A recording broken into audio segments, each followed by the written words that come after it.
Got Uluhle here with me here. She's thinking about how her impact is going to be for today's game. Uluhle, tell me a little bit more about what your plan is as a side going into today's T20 fixture. We're just looking to, obviously this is our last fixture of this half of the season, so we're just looking to end it off on a high and stay on top of the log. Yesterday's game had an unfortunate result. What are some of the learning lessons you guys have picked up going into today? Definitely, different conditions in the high fault, so just the bowlers working on the lines, being a bit more disciplined in that, and maybe a bit cleaner as well. Yeah. Any personal goals for today? Fortunately not playing, but if I was, would definitely be to make an impact with the bat and on the field. Yeah. Thanks so much. Thank you. Perfect. Thanks so much. Thank you. You're giving away a bit of a spoiler there. It's fine. It's fine. You just do the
Right, so I've got Nono Pongolo with me here today. Nono, a tough result yesterday. You would have hoped to have gotten through the game. What are you taking out of yesterday's performance? Yeah, I just think, the performance was a really good one.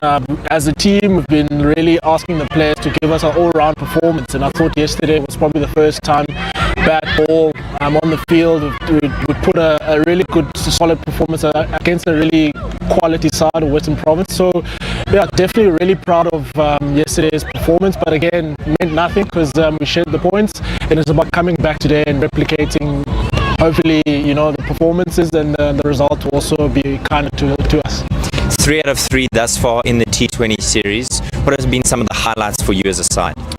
I think the bowling and the power play for me has been really outstanding from Sarah, Mabosh, Kize. They've been really superb in terms of how we've given our team a good start, and that's something that we'll continue looking for.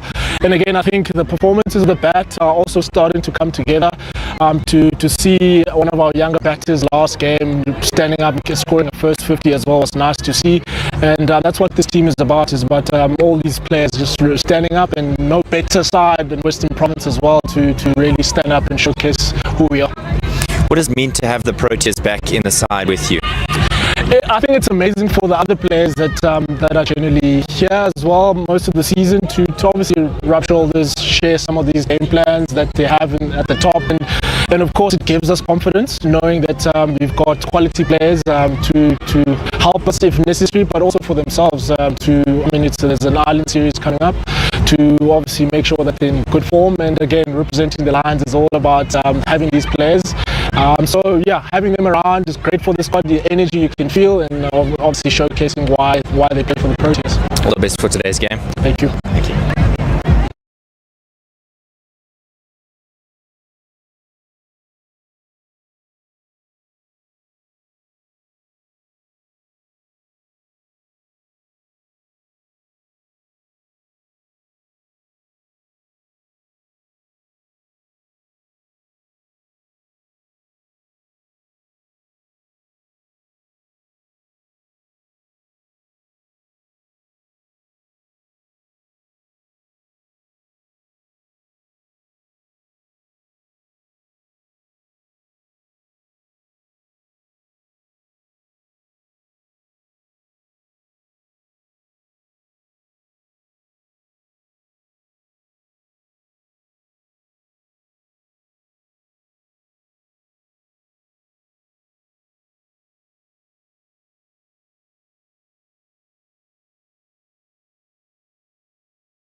buzurgu var oraya gittim ben. Oraya gidiyor.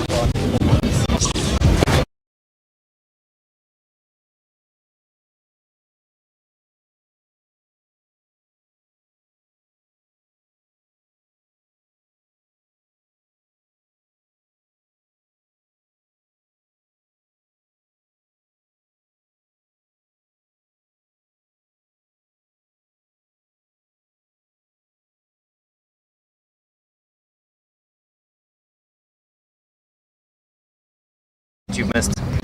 Oh yeah, look, it's a bit of a fluke. It was actually played to stand in for the skipper today, but unfortunately she had an accident in warm-up, so yeah, that fell onto me. Yeah, look, been in and around the game for a while, so yeah, nothing good game. I've missed the leadership part of it. But obviously, so does life go on, and you know the next generation should take over. So yeah, just hopefully I can do a good job for the team today. We've gone really well in this format, so we really enjoyed the T20 stuff. So hopefully we can just carry on with the momentum that we've built. You've been putting to bowl today. What do you make of conditions again on the Sunday? Yeah, look, it's always nice to bat here at Wanderers. It offers a little bit for the bowlers. We would have batted as well, so obviously first toss, lost the toss. But yeah, always good conditions, a good outfield. Ball travels here. Haven't played here in a while, so it was interesting yesterday to see how the balls were flying again. Yes, we just execute what we planned, and yeah, we try and restrict them to something we can go chase. On a personal note, you're back in with the Proteas and you're on the back of an incredible run of form in this format. How are you feeling going to that Island series? Yeah, obviously a lot of nerves around it. You know, it's been 2 years since I've joined the team, so obviously, you know, 15 years sounds like a long time playing for your country, but and 2 years away feels like it feels longer than 15 years. So obviously a lot of nerves in and around. Again, just blessed to be able to be given a second chance, and hopefully I can grab it by the horns and really contribute to my country again for a little bit, and yeah, just have fun with it as well. The best. Thank you. Cheers. So the news from the middle is that the World Lions have won the toss and they will be batting.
Two undefeated sides clashing in a must-win contest for both sides. In addition, there's an opportunity here for someone to shine. Who will that be? Hi everybody, my name is David Midgley, alongside me Colin Qowa, as we bring you Hollywoodbets Pro20 action. Yesterday's game was affected by rain. Western Province were at 6s and 7s, struggling to fight in that encounter, and they're going to have to fight today with some of the injuries that they have on the list. We'll see how that pans out for them. Good morning to you, Colin. Yeah, good morning, David Midgley. Always a pleasure to share the stage with you, even though you're the best dancer here. So I'll try my level best to learn from you. But yeah, looking forward to this game. DP World Lions versus WSB, Western Province ladies team. Clash of the two teams on top of the log. Both teams carrying good form. Western Province has played 4, won 4. And the Lions team has played 3 and won 3. And just going through the stats, I also see that they're equal, this team. They've got top players in the top 10 in terms of batting. As we speak, Western Province are sitting with 3 players in the top 10 in terms of the batting, and Western Province is also not far away. Lions have got 2 players in the batting, and Western Province 3. In their bowling, they've got 3 best bowlers, and Western Province Lions 3 as well. So equal teams here. Very, very difficult to call it at the start. It just means it's a matter of who applies themselves and who listened to the coach in terms of going out there on the middle and performing very well. As I mentioned, there are some concerns for Western Province with a number of injuries. The first one being Leah Jones. She felt a little bit of tightness in her shoulder this morning, as yesterday in celebrating a wicket she really did a misdemeanor to her arm. And the other one is the star, Faye Tunnicliffe, who was injured. Mia Leila begins to Molefe. On the money first ball, and Colin, Tunnicliffe, you mentioned the proficiency with which the Western Province ladies have batted. Faye Tunnicliffe in particular, and she misses out because of an injury during warm-up. Yeah, they'll definitely miss her. As I spoke about those top performers in the top 10, she's definitely there. So they'll definitely miss her, because it's one player that they would have loved to have on the field. Good lines and lengths early here from Leila. She was a little bit wayward to start yesterday, but on the money this morning. Tunnicliffe, just to give our viewers a bit of an understanding of where we are, Nea Molefe opening the batting, coming off of a half century in the previous game against the Titans at Cineville.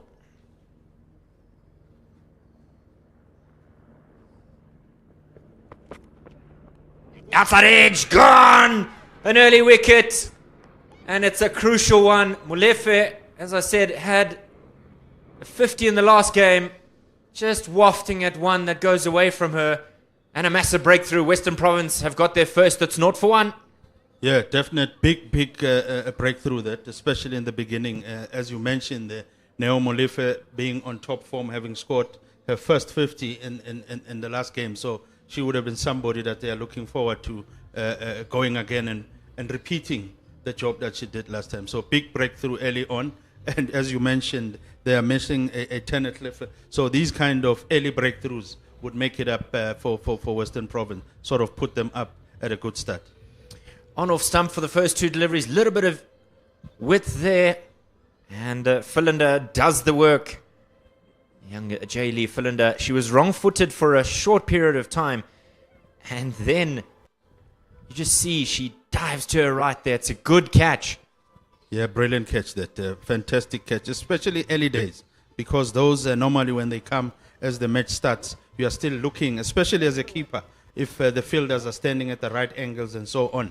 And to catch that third ball of the morning, that shows good concentration and good execution from her. Krabo Meso is the new batter to the crease. Was fortunate to survive an LBW decision yesterday, and will want to make the most of it today. Yeah, Karabo Meso, international as an 18-year-old, wicket keeper bet. As 18 and as young as he is, she carries a lot of hope and a lot of experience for this Lions team. And she's now been put at a stage where she's now technically opening the bet.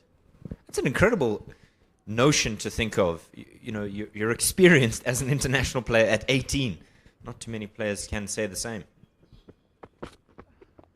Edged and gone. There's 2 in the over. Mia Leila's on fire. It's not for 2. Yeah, big wicket that again, as we just said. Funnily that, David, you commentated about Neo, made a comment there. And I've just also made a comment about the better there in terms of Karabo Meso. And I think commentators guessed there, as we were praising them in terms of Neo Molefe having scored her first 50 and saying now about Karabo Meso, international experience, as 18 years of age as he is, but she carries a lot of hope for the team in terms of being able to deliver on the field, and now both of them sitting in the hut. Danae van Niekerk makes the return to the national side, and what a way to show off her fielding prowess. Yes, it was a relatively simple catch, but she made it count. And jubilation for the youngster. Mia Leila really struggled yesterday when she got underway, but boy, oh boy, has she started like a house on fire, soaked in gasoline. 0 for 2 inside the first over, and the Lions are reeling. Chloe Tryon is the new batter to the crease, and she's got a lot of work to do here. Colin, 0 for 2 inside the first, 1 ball remaining. Yeah, exciting over. This is just looking at Leila walking back to her bowling mark. You can see the confidence. You can see that her tail is up, and this over is only 5 balls gold, and there we go. Oh, nearly with the third in the over. It's the double wicket maiden at the end of the first. 0 for 2. Yeah, exciting over that was. Leila's bowling fantastically there and getting 2 big wickets, and that's exactly the start that they'll be looking for. Yeah, the conversation would have been that they would have been concerned with both Leah Jones and Faye Tunnicliffe out of the side, and a lot of responsibility falling on Danae van Niekerk as stand-in captain. She mentioned at the toss that, you know, it wasn't necessarily meant to be her, but, well, she's done the job here. Good catch by Philander, and then by the skipper herself. Outside edge, comfortable catch, and a big smile on the faces of Western Province. Yeah, great execution by Western Province in the early stage, that first over from the bowler and the slip fielder there and the wicket keeper, making sure that what they've planned and what you are standing there for as a keeper and a slip fielder, that when it does come the catch, you are ready to take it. LaRue begins the second over. And it's an interesting prospect of where the Lions find themselves. Faye Tunnicliffe has finally been able, rather not Faye Tunnicliffe, my apologies. Faye Cowling gets to face her first ball. She's been watching it from the other end, Colin, and it really can play havoc with a batter's mentality. She's normally somebody who likes to go hard at the bowlers, but you almost have to be a little bit more circumspect with how you approach.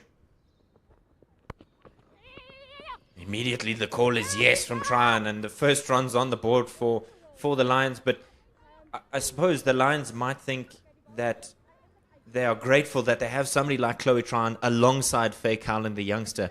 But it still plays in your mind when you're sitting at the other end and it's 0 for 2.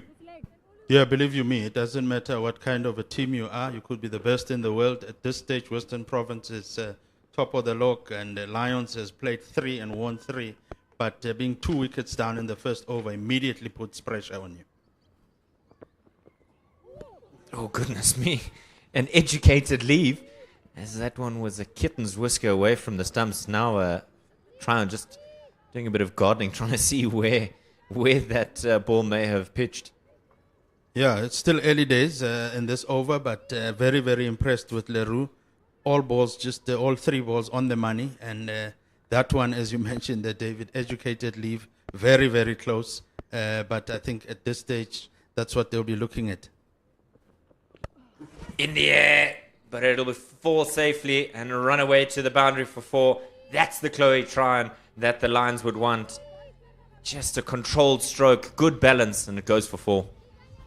Yeah, they'll need that experience. They'll need Chloe trying to come in and sort of calm the nerves down, and at the same time not leaving or giving them too many dot balls, because this is only a Pro20, so it's only 20 overs old, and you therefore need to put some runs on the board to then exchange that pressure and put that pressure on Western Province later on when they chase.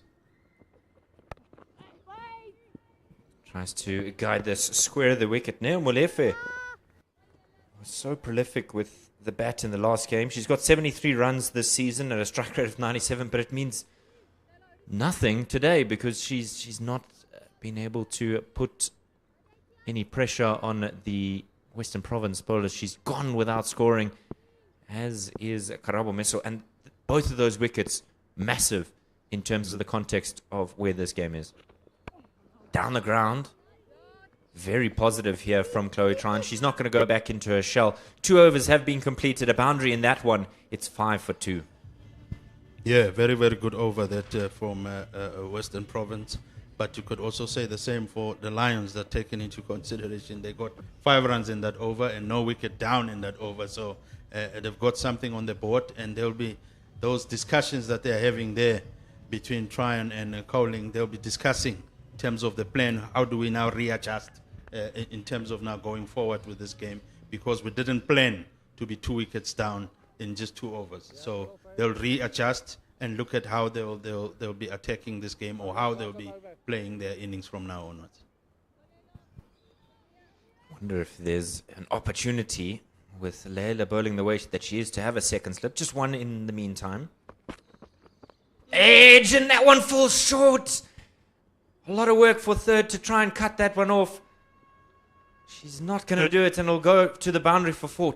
Just caught the edge. First ball of the over, falling short to Fanikak. So nearly could have been a third. Yeah, that nearly could have been a third, and immediately the 2 batters meeting in the middle, just to maybe Crowley just telling the batter and just looking at the replay, and that just ball pitched just short of a stretching arm of the captain. And that would have been a brilliant catch as that stuck in the hand. But immediately, as I say, Chloe Tran going immediately to Cowling to just maybe go again, just to remind her to say, come down, stop chasing those slightly wide ones. It's not the time yet. Let's look for those slightly straighter ones that are coming to you. Let's get our ones early on, and let's start building some sort of a partnership. Later on, we'll look to play those.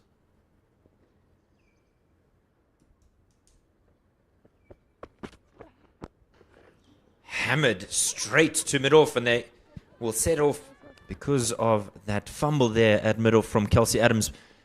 Tane Fanikak saying she would have preferred to bat. Maybe she is not thinking about that now. They didn't win the toss, but today they've made the most of being put in the field. Yeah, no, definitely. DP World Lions ladies team, having won the toss, decided to bet. Down the ground, edge! Oh, a despairing dive. It's another one that's gone a begging. Boy, it really needed some spectacular catching. Fanikak flying across there to try and get a hand to it. And a good bit of work to prevent the boundary. There are opportunities out there, Colin. Big opportunities, yeah. Imagine we couldn't be now saying there are 12 for 4. Or in fact, before that, 4 runs that went for the boundary because it was a nick. There would have been 8 for 4. And Leila is bowling fantastic today. And the batters are looking. I don't know if they are looking at her to score runs from her. A little bit straighter. She tries to work this away. Doesn't quite get the timing, and so not able to pierce the field. Yeah, as I was saying to David, I don't know whether the approach is we want to get runs from Mia Leila or what, because they're looking at playing positively at her, and she's already picked up 2 wickets. Now she's at 2 dropped catches. I don't know if their approach will now change, but you could see with both batters, even the 2 that went out, in all those shots, those were big shots. Slammed away. Square the wicket. That'll scream away to the boundary for 4. So a convincing shot that time. 2 drop catches in the over. Well, we've had everything at the end of the third. It is 16 for 2. Yeah, 16 for 2 in 3 overs. Not where Lions would need to be, but it looks like Chloe is also just sending a message out there to say, look, you might have 2 wickets, but we are also here to play. And the experience that she's got, I'm sure the coach would also be depending on her as the big name in the team, as the senior in the team, somebody that they would be relying on from a batting point of view that at least get us something on the board so that we could be in a position to defend later on. Still one slip in place for Leroux. A little bit straighter in her lines this morning, Tatum Leroux.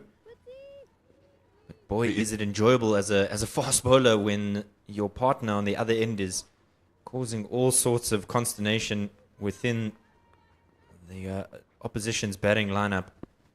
I still want to make an argument for a second slip for Layla. Why not?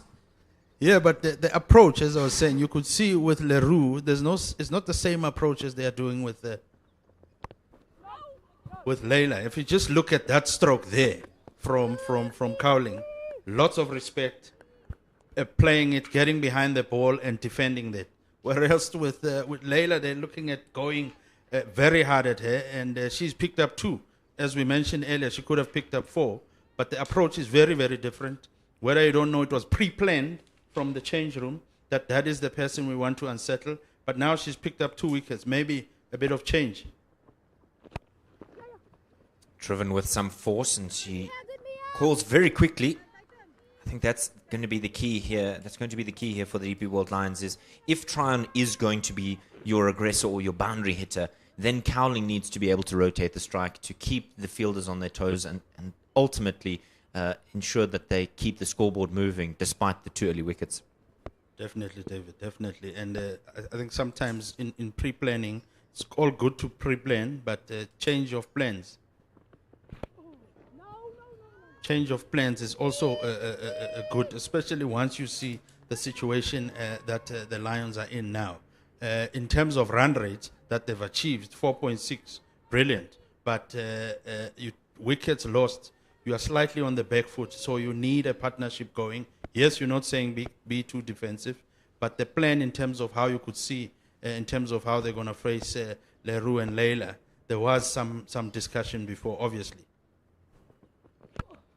Driven, and that'll go to the boundary for 4. They've packed that offside field, dispensed with the slip, but not to be, as that one hairs away to the boundary. Welcome 4 for the Lions. Yeah, welcome 4 for the Lions, and Tryon on 14 seems to be playing slightly on a different pitch compared to the rest who get caught or are nicking them. She seems to be middling it beautifully, and even there with that tight offside field, she still managed to pierce a gap or get a gap and get a boundary. Driven very well. The player hanging on the edge of the circle needed a quick release and a direct hit to cause some trouble. At the end of 4, a bit of a Richie Benno score. It's 22 for 2. Yeah, 22 for 2. Exciting 4 overs that we've witnessed so far, David. If there's no wickets, there's dropped catches, and there's beautiful shots being played by Chloe Tryon, who's middling it beautifully. She's currently sitting on 15 of 11 balls, and that run rate, just with that 4, if you remember earlier on, it was 4.6, changed with that 4, and it's now currently sitting at 5.5 runs and over. And they'll be happy with it, I think, Lions. And they'll also be happy with the fact that at least now 3 overs have gone without wickets falling. So that's what they'll be happy at. And I see Layla is continuing with her 3rd over. Yeah, you can just see the highlights of her bowling thus far, really causing problems. A little bit straighter that time. A defensive stroke from Tryon. What would you imagine, Colin, is the plan here for Layla? She's got 2 early wickets. She's now into her 3rd over. Does she continue to bowl that kind of off stump, middle and off type line, and then that extra one that catches the edge is the one that we're going to look for? Yeah, and if you just look at the replay, they're just looking at how she got that wicket. She's throwing those batters on the front foot, and even there in that drop catch, you could see the batter going just outside, because if you look at the line she's bowling, she's born there.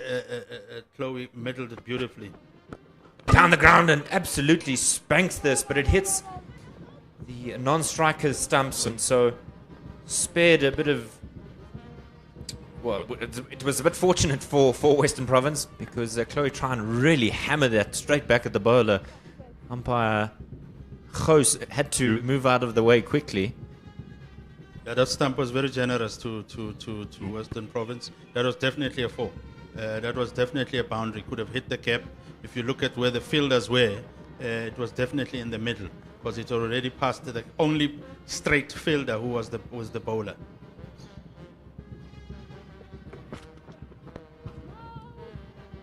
Again, Faye Cowling not looking comfortable, and I think that's exactly why Chloe Tryon comes down the wicket for that previous delivery. She's looking to upset the lengths of the youngsters here. She wants to ensure that she asserts some dominance here, a real fight back from the lines. Yeah, and you can see that the confidence, I think, in the captain just kept confident in Layla to say continue bowling, because the previous over that she bowled, the second over, would have also given her hope with those 2 drop catches. Straight to one this time, probably going down the leg side. Really a stunted appeal from Western Province. Yeah, and changing the line. That's not the line that Layla has been getting some sort of results, bowling it straight. She's been bowling it that 4th, 5th stump, and that's where she was getting those edges. And I'm sure Van Niekerk standing at slip is where she would want her to be bowling, because that's the catches she'll be looking at.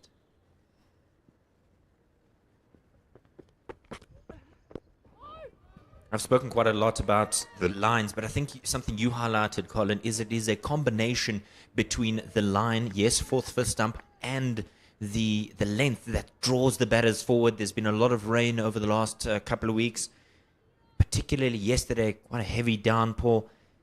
And so with the pitch under the covers overnight, there's a little bit of assistance, and she's making the most of it early here, as there is a field change. There's a cover sweeper, and now a short fine leg in the ring. That's much better. Much better from Layla. The line and length is good. Bit of a fumble there, and they're not made to pay for it. 5 overs have been completed. We're halfway through the first 10, rather, and it's 23 for 2.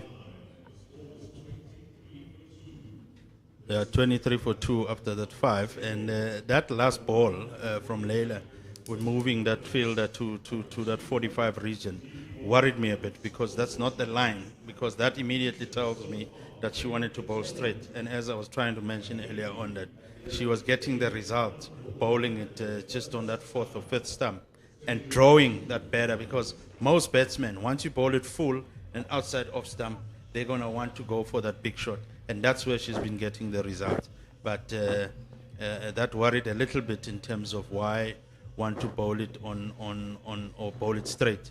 But it looks like there'll be change of bowling, David, from the golf course end. Delmari Taka will be coming through to bowl those off breaks, and will be bowling to the experienced batter, who looks like she's the batter for the day so far, Tyron.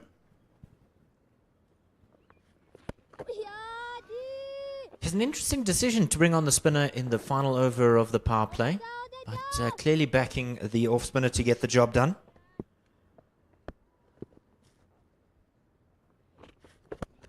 Down the ground, and nearly an opportunity for a return catch. They certainly are presenting opportunities here, are the Lions. Yeah, definitely giving them those opportunities. And Chloe is not changing her game whatsoever. She's just going to play it as she sees it, which sometimes is good, so that you don't get the bowling side feeling that they are on top.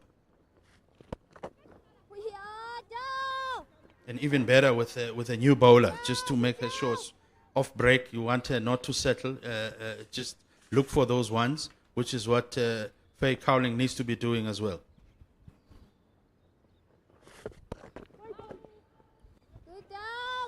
And I suspect the decision here from Van Niekerk is, if Tucker can get one away here quickly, if she can get through the over unscathed as she has thus far, it may just steal one from from the lines. This is exactly where we are. She gets through the over quite quickly. We're one ball, or two rather. One ball, there we go. One ball away from completing the power play. And just the single from the over, that's invaluable against the run of play here. Smart captaincy. The immediate call is 2. They're going to throw to the non-striker's end, and Chloe Tryon will be safe. End of 6, it's 26 for 2. Yeah, good running there from those two ladies, Cowling and Tryon, running beautifully between the wickets. And they've bowled these 6 overs in 22 minutes. It's very good. That's what, taken into consideration, 2 or 5 of those overs have been seam bowlers. So it's been very good. It looks like they are on track. And there's also now a bowling change from the collar drive end. And just looking at those catches earlier on again from the replay there, beautiful taken catches. And that was an inside edge, though, to the pad, which was the first one she bowled straight in that over. Yeah, it was almost a power play of 2 halves there. 2 big blows quickly from Layla, and then she still caused more consternation for the Lions batters. And from the other end, Tatum LaRue was coming under a little bit of pressure from Chloe Tryon. New over. A little bit over pitch there as Vezi begins a new over. She's got 6 wickets in the competition thus far, an economy of 4.91. She's second on the wickets list.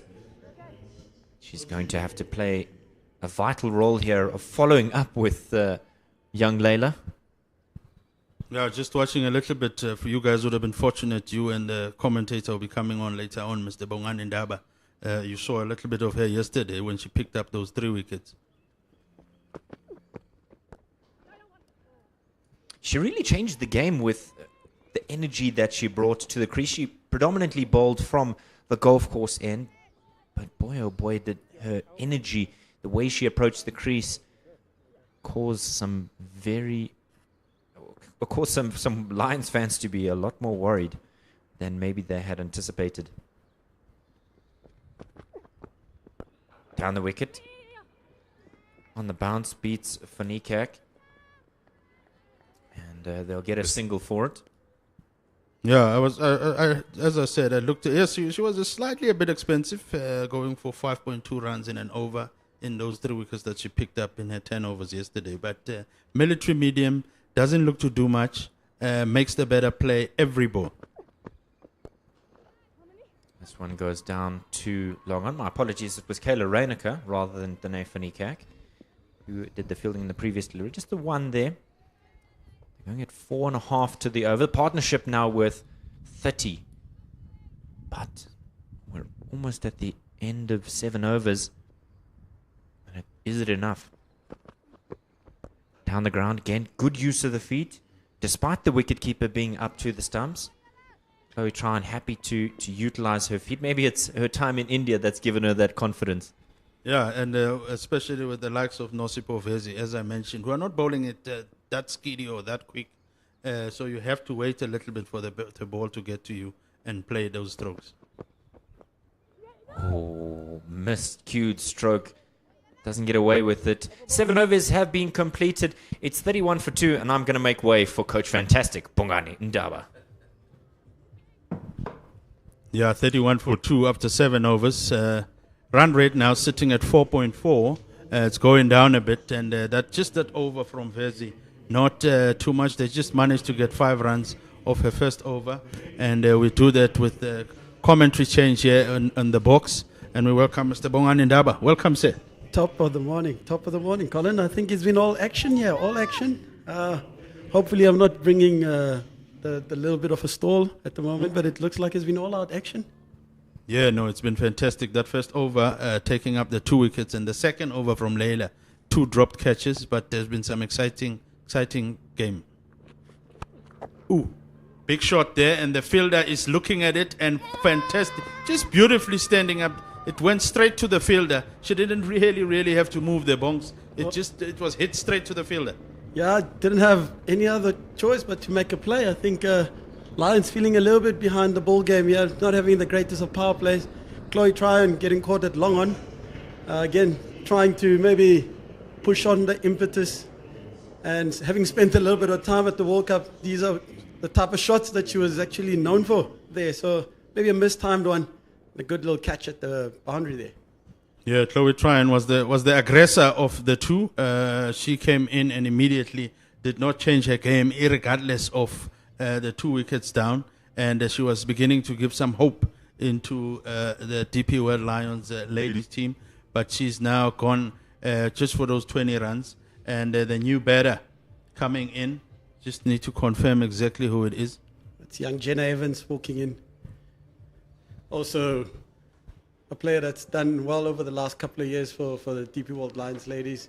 An exciting prospect with all the pressure and all the game to play today. I think, again, the stage and the game is set for a new hero today. We've seen Mulefe come and go, Meso come and go, and try and come and go as well. So it's a great little opportunity and a nice foil for young Faye Cowlin and Jenna Evans to maybe make a play today and make a name for themselves. Yeah, and those names you just mentioned are big names, just sitting in the hut now. And Western Province will be the happier of the two teams currently, knowing that we've got those 3 wickets in the hut, knowing the damage that all those 3 can do. I mean, Naomi also good form, scored some runs in the previous game. I mean, we don't need to say much about Meso. We don't need to say much about Troyan. Bit short there, poked into the covers. Your thoughts on the wicket so far? How do you think that's played? Do you think it's a little bit of the wicket or maybe a little bit of ill discipline in terms of the batting side? Yeah, this one, the bowler bowls it beautifully in terms of requiring the new batter to play at it, because that's what you want. You want the new batter to be playing. You don't want to be giving them too many sighters early on.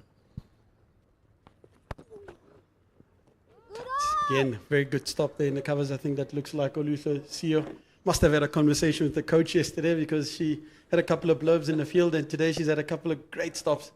Again, it's been a different standard set today from the WSB betting side in terms of the fielding set. I know they put a couple down, but they've managed to throw themselves around.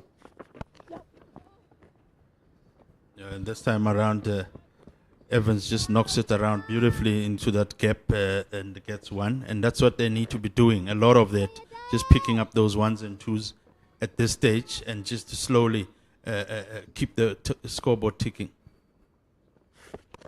Oh, there's a chance there, and it's comfortably taken by the fielder.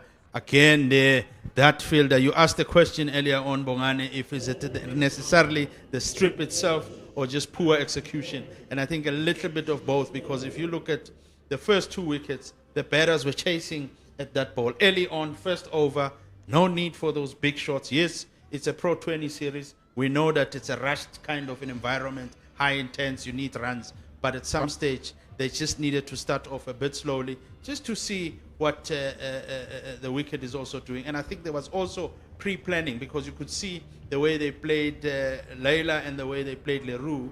There was a different approach. There was a lot more respect for Leroux in terms of how they played her compared to how they were playing the opening bowler from the Collett Drive and Leila. 2 different approaches to 2 different bowlers in the same strip. That brings Sunefalun Low to the crease, who's again been the one who's the backbone of this batting unit. And she's got all to do. She's got all but 12 overs to try and find a way to manufacture a score here. I think this T20 cricket or Pro20 cricket, it's all about momentum. And at the moment, the Lions have to find a way to change this bit of momentum, because at the moment it's going one way, and that's the WSB Western Province way.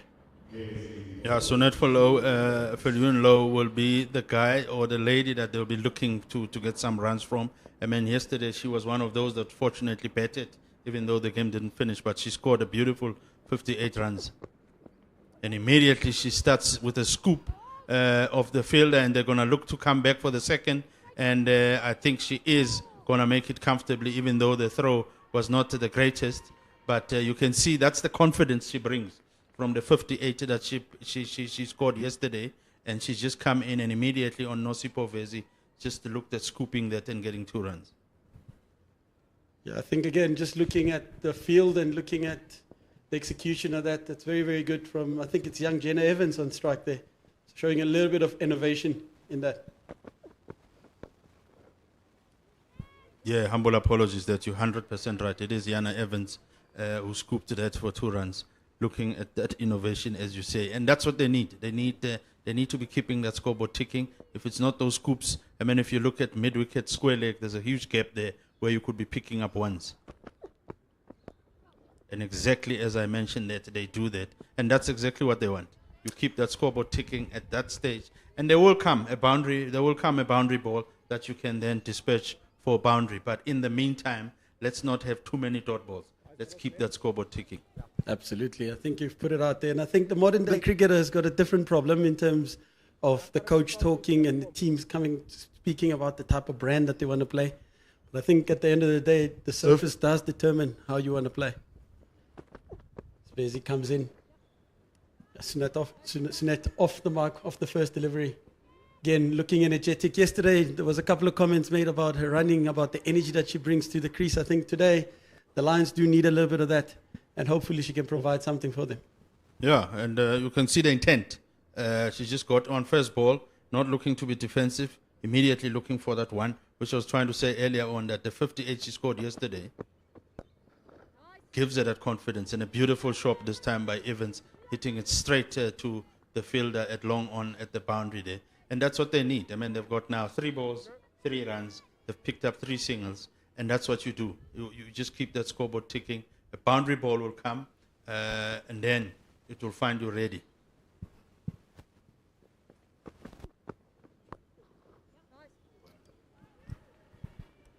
The single trotted down to the sweeper.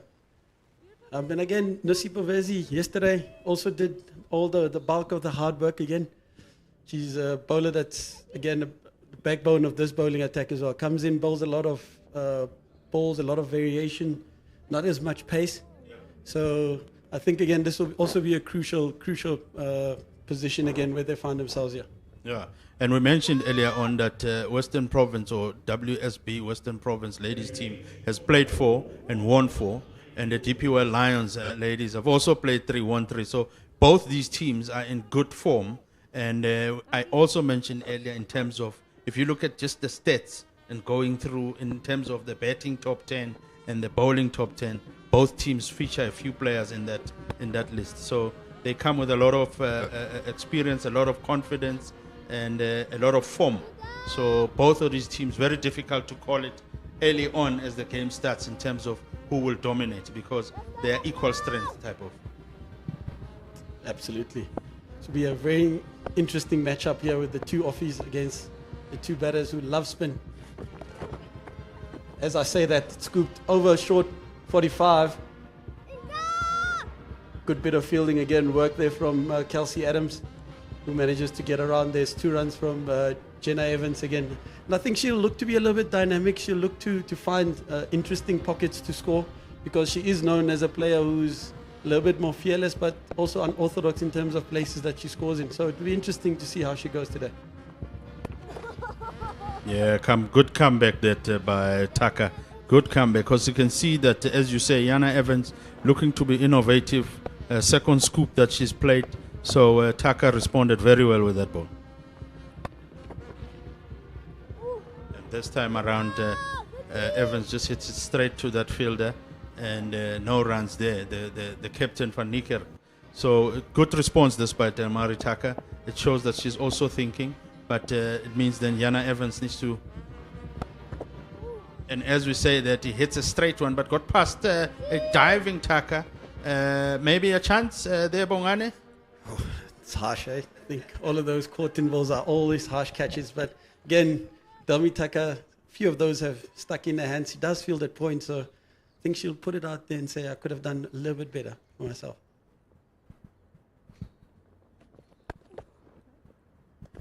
And this one now by low, it's cut straight to the fielder, and it ends the over, the 10th over, with the score being on 42 for 4. 42 for 4.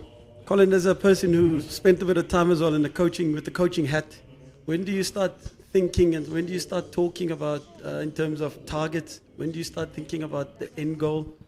Is it you taking it a little bit deeper instead of you maybe giving yourself 4 overs to have a go at today? Do you take it a little bit deeper just based on the position that you're in now?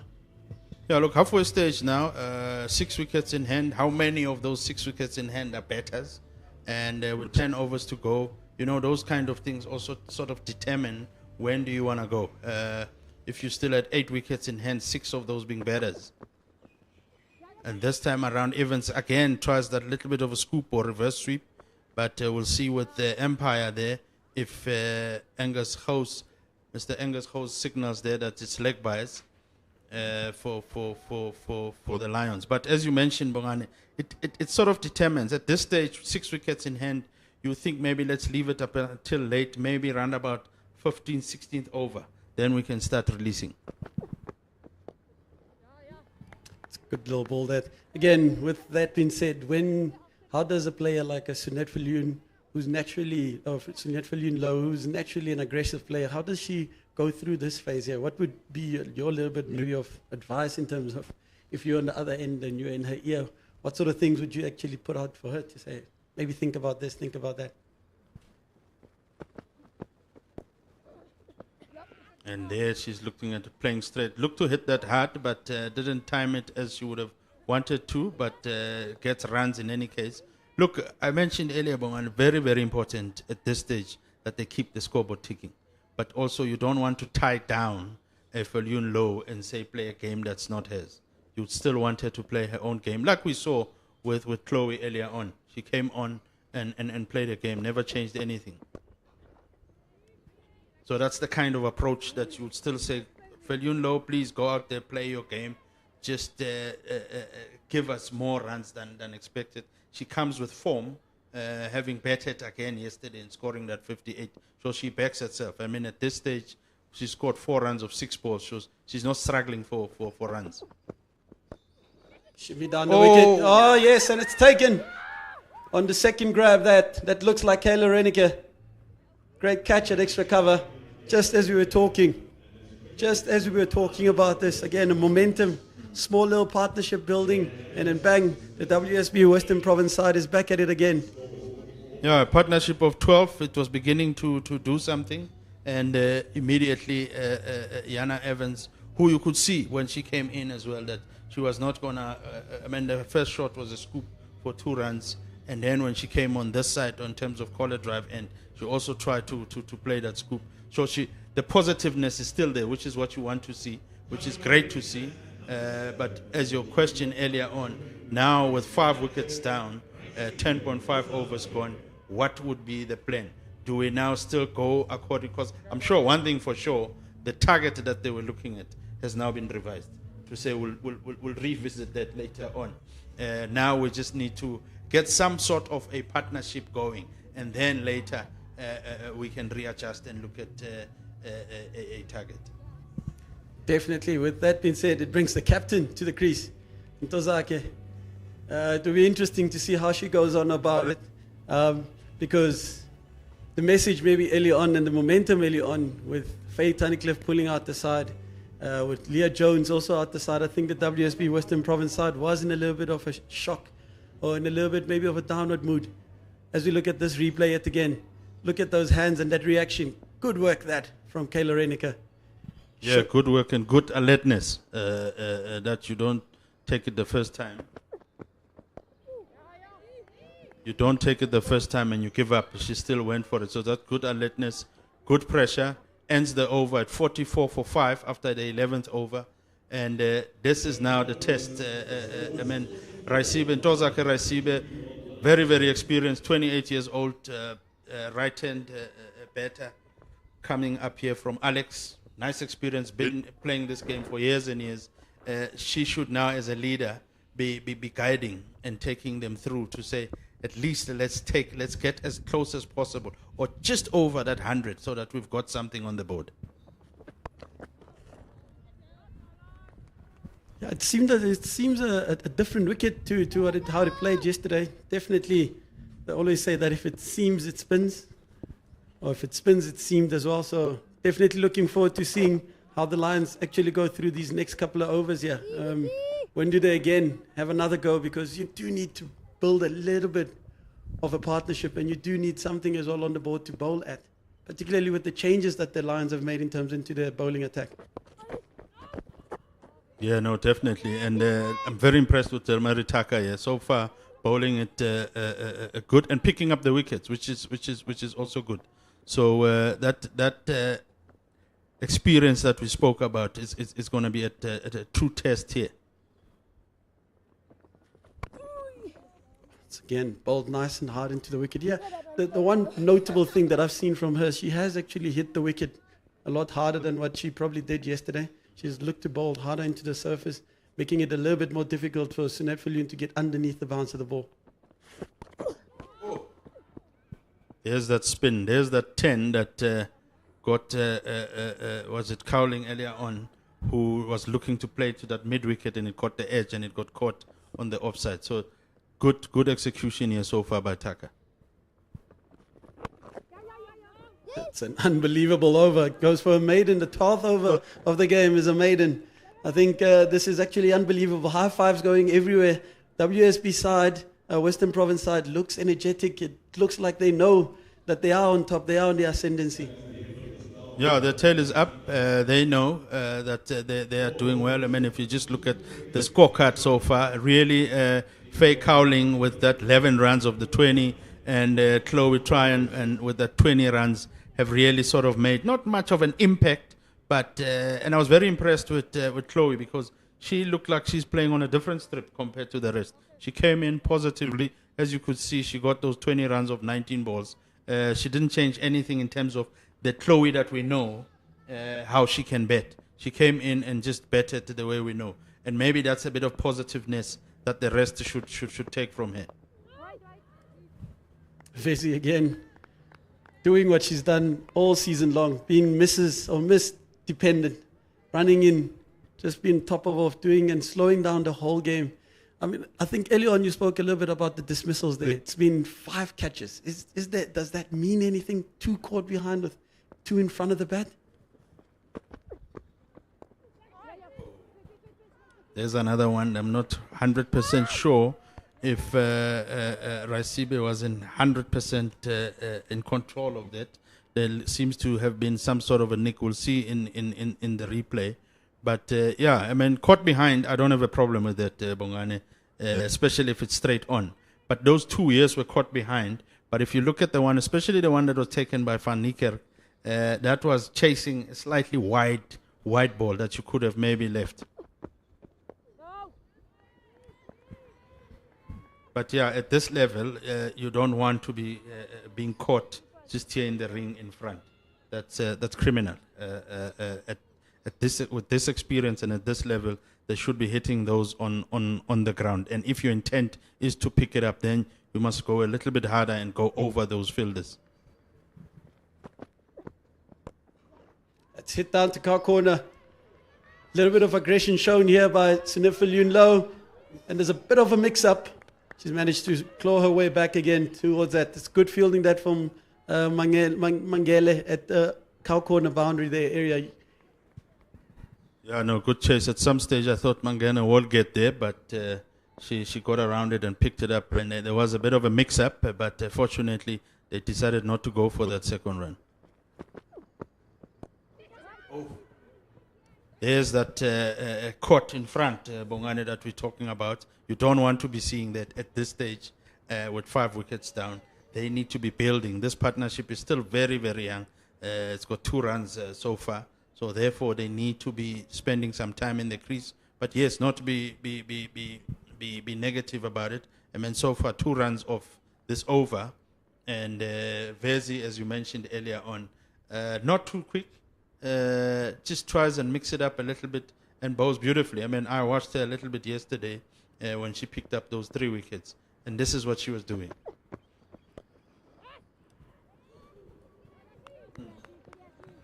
Good slide stop there in the extra cover region again from Kayla Reinecker.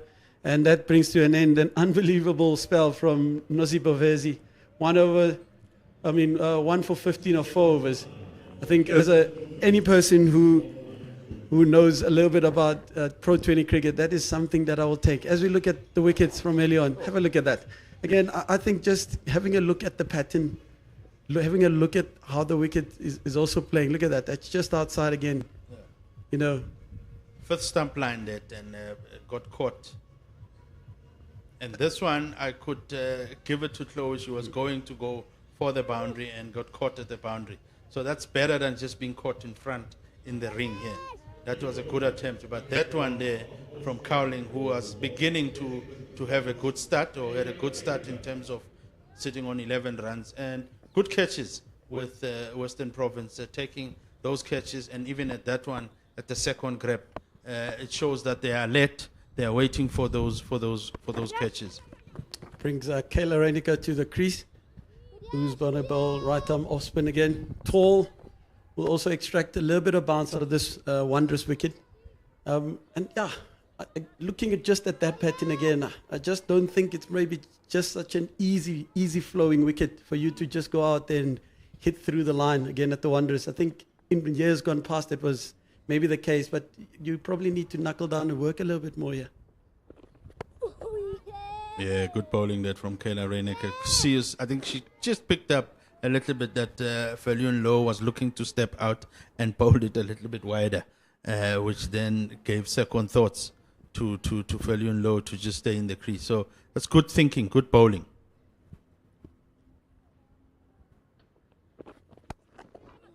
Uses her feet, dances down the wicket, hits it down to long off.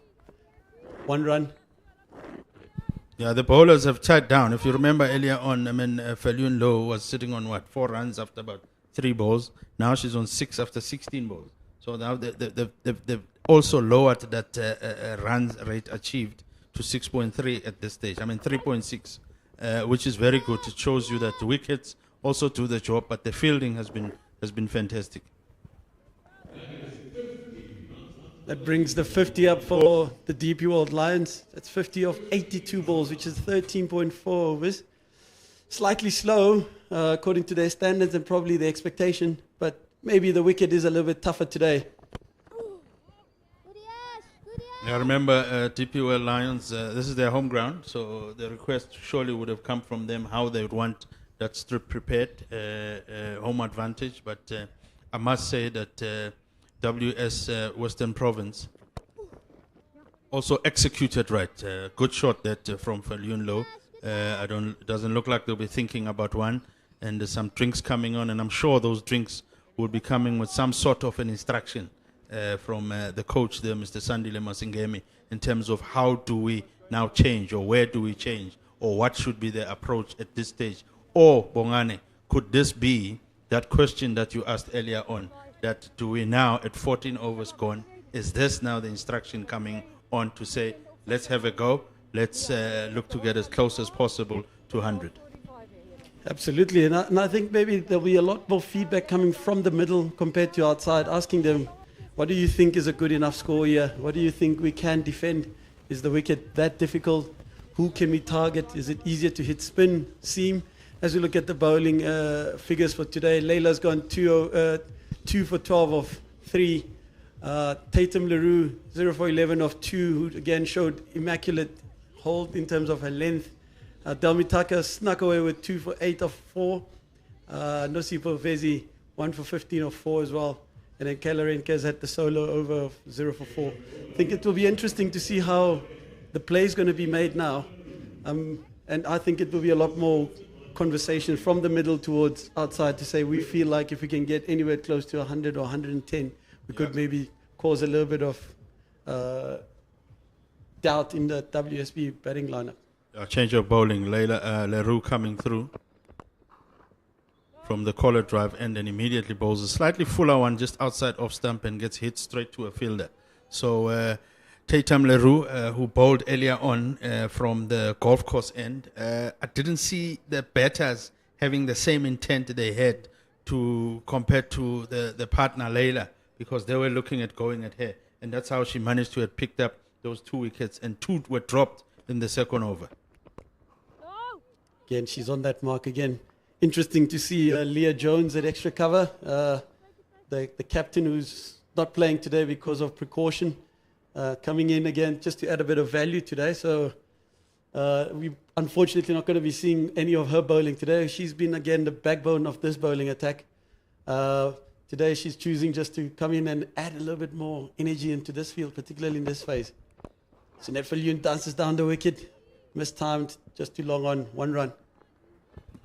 Yeah, having a person like that coming on the field, Bongani, even if it's not their bowling or batting, but the experience, the knowledge, you could see that she's pointing and giving some sort of advice, because she would have that. She's got that experience, and I'm sure now what they want to be doing is let's grab it and let's make sure now that we've got this game.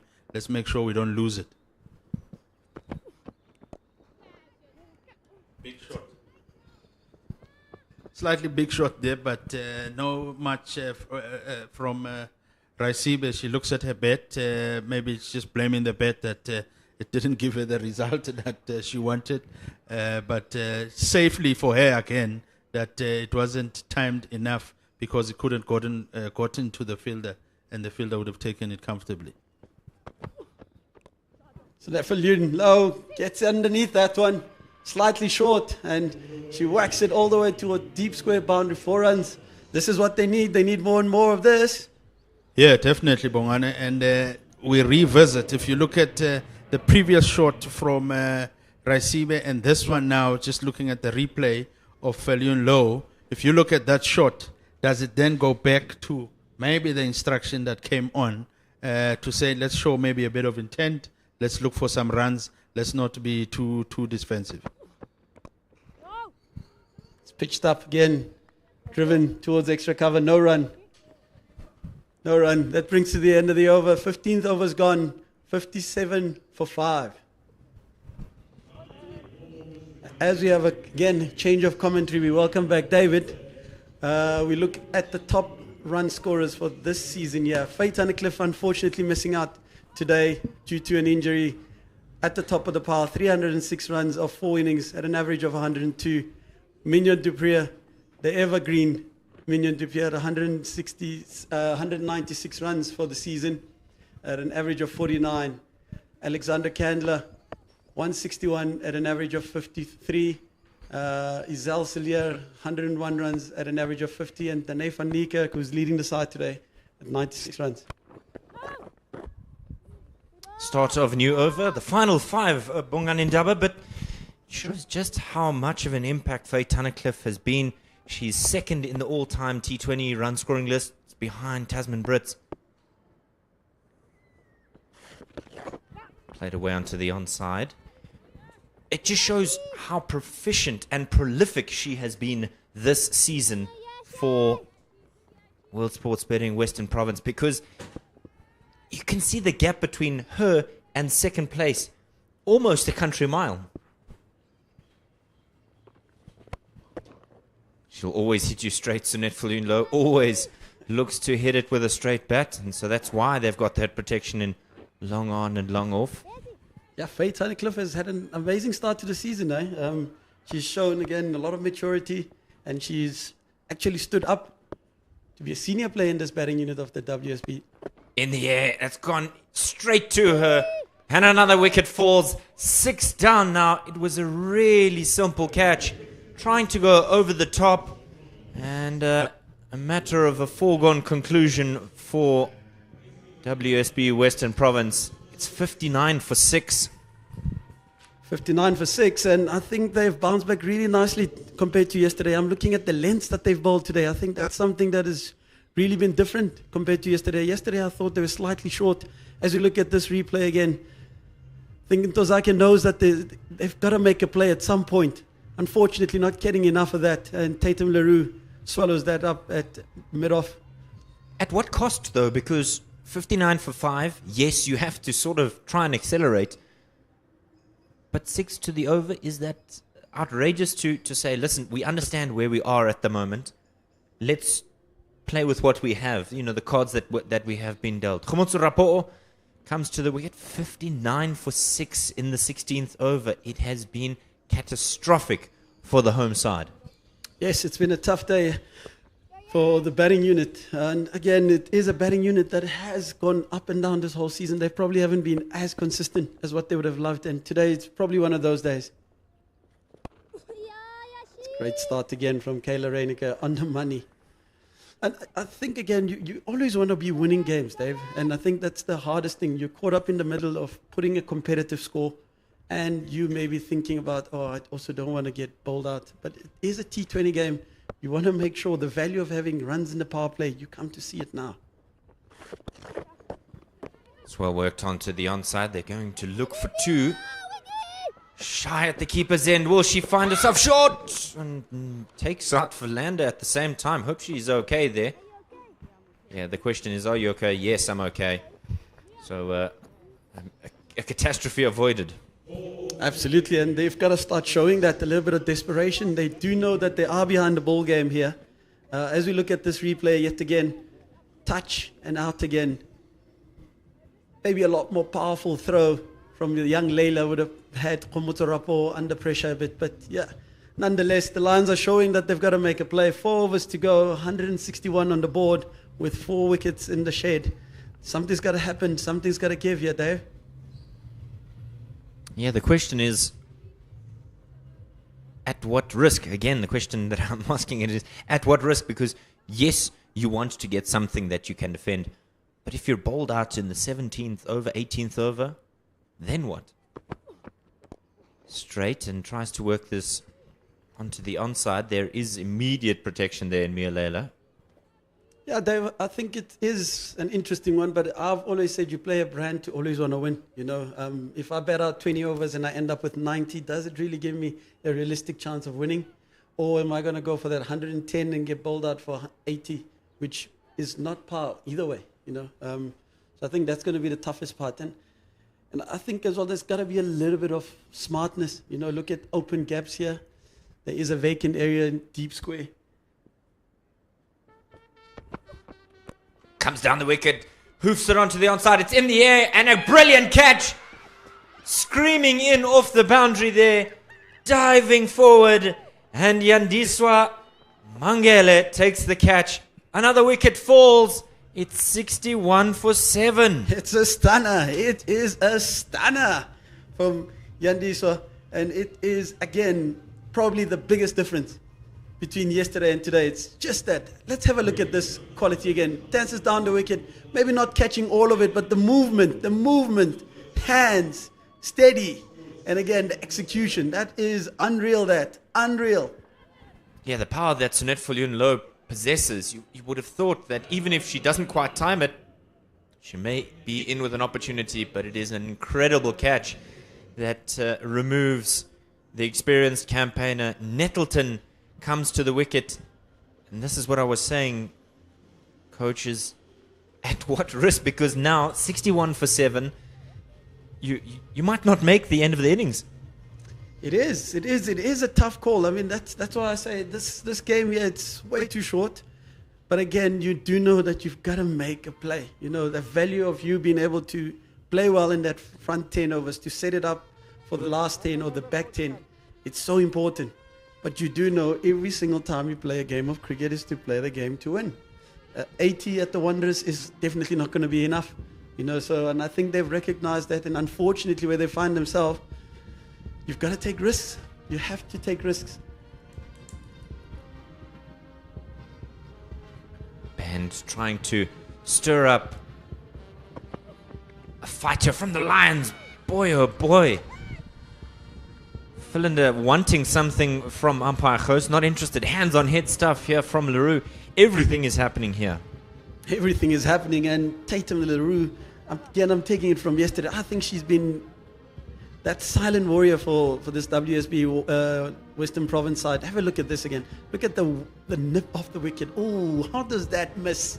How does that miss? I think even the batter is asking, how did that go over the top of the stumps? Yeah, it's one of those that you say she bowled a delivery that was too good. Full and driven straight to the protection there. Looks like Leah Jones on the park. It is. She said she was feeling a little bit tight in the shoulder, and so she would take no part in this game. And yet, here she is fielding, understanding that the other one who's not playing is Faye Tunnicliffe. She is genuinely injured. It's not so much a precaution. Takes Bit of an awkward movement off the surface. Well, Leah Jones on the park. It's been a again tough day for the batters today, and again I think it's a mixture of great bowling and as well not such great execution in terms of the batting plans. I think there is a lot that they need to go back and think about this whole batting unit as Tatum runs in again one more time. The question I want to ask, Coach, is at the end of 17, 61 for 7, is the following. Being in the Lions camp, having performed the way that you did yesterday, knowing that the Western Province side had struggled against the Dolphins on the Saturday and then came up trumps on the Sunday in the T20, knowing how they are able to switch it on for the T20s, knowing that their best batter, arguably, is out for the game, their captain is out for the game, they may feel as though maybe they're two players too few in terms of batting skill. An opportunity for you to really, turn the screws. And yet the Lions have come out here, and credit to Western Province for bowling the way that they have, but it almost seems like they were content with their lot as a dot begins a new over. Yeah, Dave, I think it is a great comment that you're making. But again, if you look at it on the opposite end, I mean, the Lions, look at that batting lineup. You've got Neo Molefe, Faye Cowling, Karabo Meso, Jenna Evans, who are still probably pups in this. Still got a lot to learn. Down the wicket, in the air, it's an inside out, and that'll go to the boundary for 4. Excellent footwork to get the boundary. Great shot that from Khomuto Rapo. Yeah, as I was going back towards that, just to talk a little bit about that, compared to what you had yesterday. Yesterday you had your Rasibes and the people that understand how do you go about setting up. As we look at this again, just watch how she stays on the inside of the ball, hits it over. That's good hands, quick feet, quick hands. Does it again. This one is straight and through the legs there of Reyneke. It does take a bit of a ricochet, and that's why it doesn't go all the way. So just the single there. Yeah, and just with this batting lineup, you probably are going to have one of those blowouts, and I think that's the risk that you take of having a young batting lineup, particularly top order, to set the tone in a T20 game, to again go off and play a certain brand. So again, I think the coach will go back and have to really revisit in terms of maybe brand and maybe role definition as well.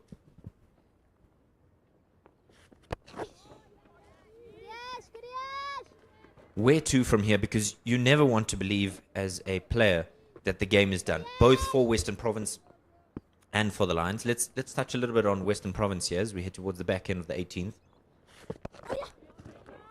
Where to from here? Are they willing to go all out and try and bowl the Lions out, or is it a matter of containing for the last 2?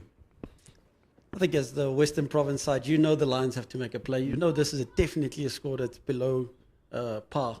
So I think the play has to be made by the Lions at the moment. Whatever score that they get from here, I think Western Province have done a really good job from up front. So if I'm the Western Province side, I'm the one smiling at the moment, and probably Laura Gurul. She didn't quite know where that one ended up. Probably Laura Goodall and probably Dane van Niekerk are already starting to think about how we're going to go about this today. And is there really demons in that wicket? I think that's maybe the biggest question.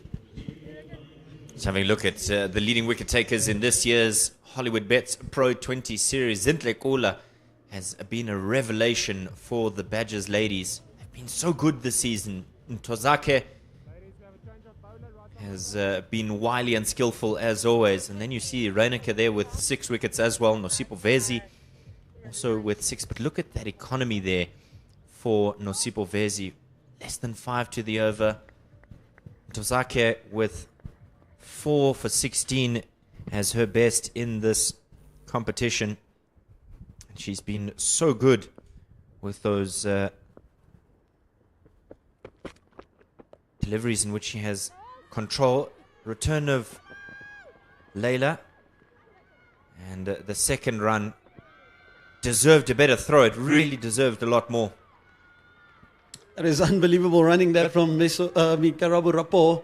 And it's showing that there is a little bit of desperation. Pick your pardon, that's Komoto Rapo. As we have a look at this pick up and release again.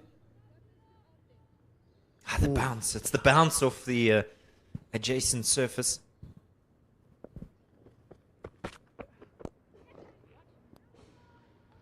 Again, she's been unbelievable again today, Mia. What have you taken from her first spell? I thought she was unreal and unbelievable. You know, the thing for me is her bounce back ability, for lack of a better word, because both against the Dolphins and here against the Lions, they struggled in the 50 over format, but they really switched it on for the T20 stuff. Oh, miscued, an inside edge, so nearly could have gone onto the stumps. And there's a sense of fearlessness in Mia Layla and how she's come out and bowled, particularly in the T20 format. Maybe she's a little bit more cautious. She's trying to get some sort of rhythm. But here she can really be herself, authentically Mia Layla. Absolutely. And I think it also helps when you're coming into a side that is double champions in a certain format. And it's just showing, you know. She runs in yet again. Sarah Nettleton scoops this round to fine leg, and they're screaming around for the second. And they've made it again. There's a little bit of desperation, a little bit of movement everywhere.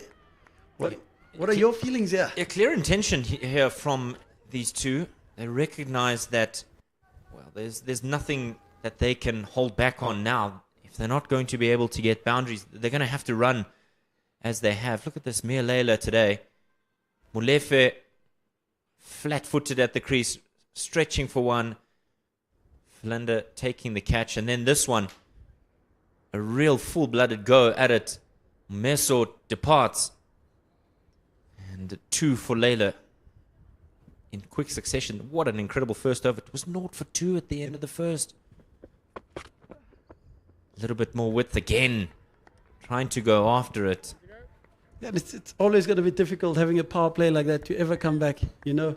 And again, I think a lot of credit has to go to Claire Blanche, who's the coach of the WSB Western Province side. I think they found a way, man. They found a way how they want to play this format. They seem to be a team that's very comfortable in playing the T20 stuff, you know. And they found a way to get results. Found a way. Immediately a call of yeah, but she was already gone. Great throw there to dislodge the stumps. 19 overs have been completed. The final 6 balls remain. DP World Lions, after winning the toss and deciding they'll have a bat, 72 for 7. You've mentioned that they found a way. It's not only in their execution, but looking at the way that ball is thrown in, they found a way to feel as though they are home even when they're not at home. It's that comfort, it's that confidence, not necessarily bordering on arrogance, but certainly they feel as though they come to another venue and we're still going to boss this game. Absolutely. And I think that's, again, just marks and characteristics of a great side. A side that knows that they've been champions at this. As Reinicke closes. Oh, yo.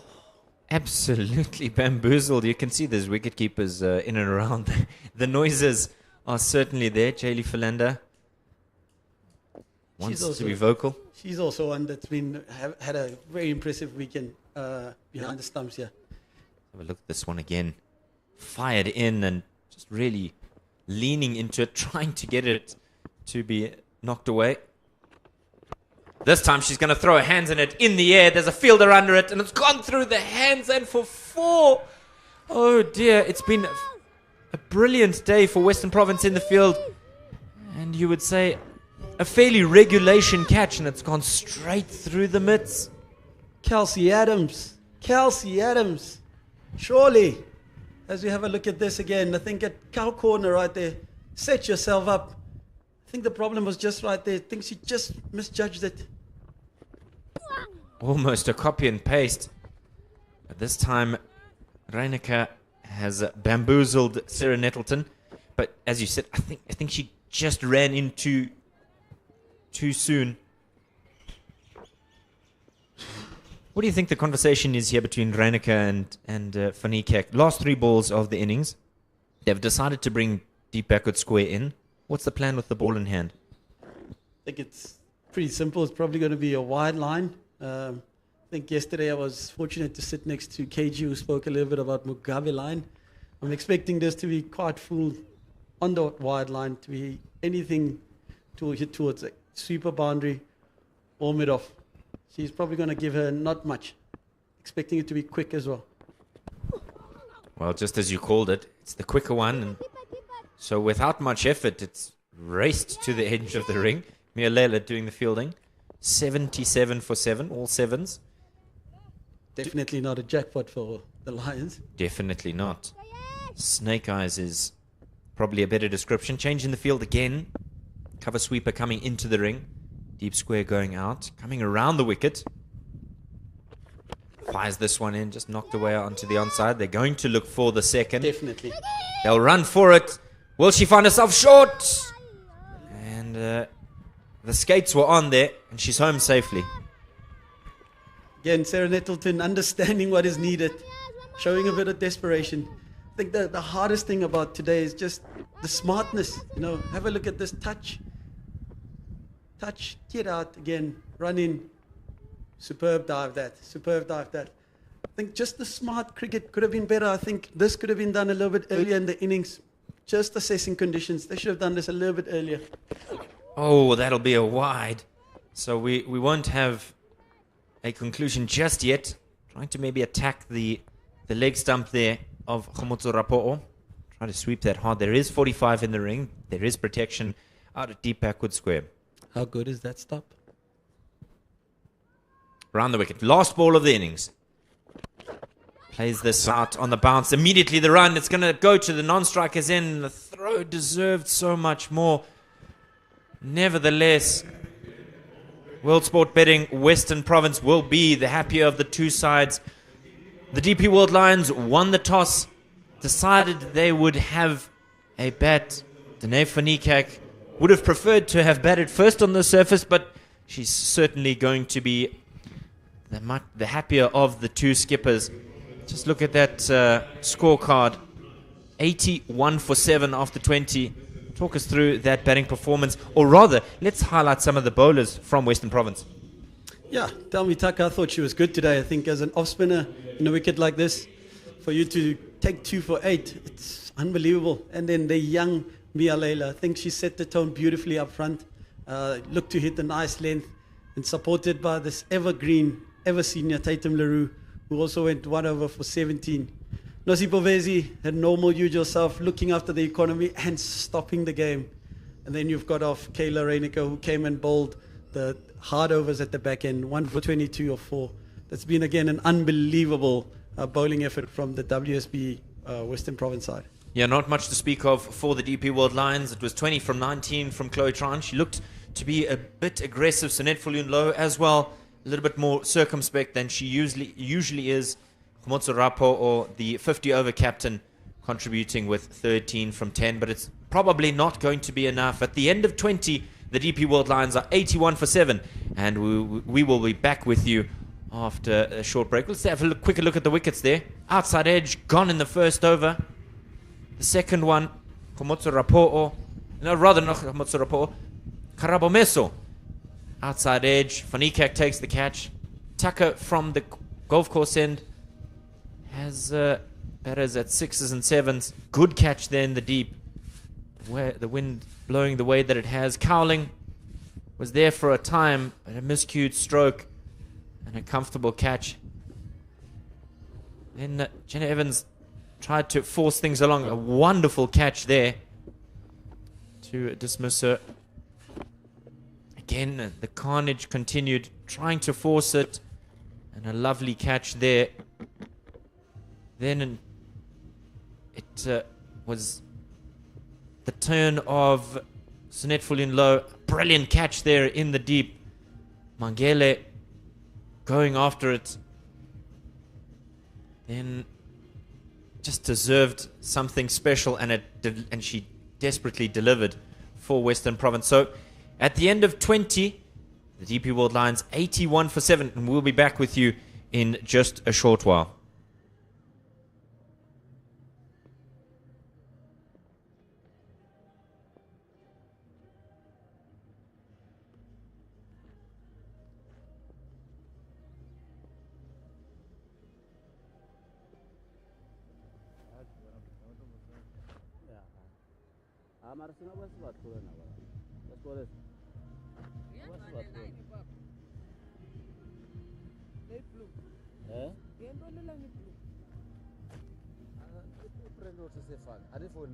No, I don't know what it is.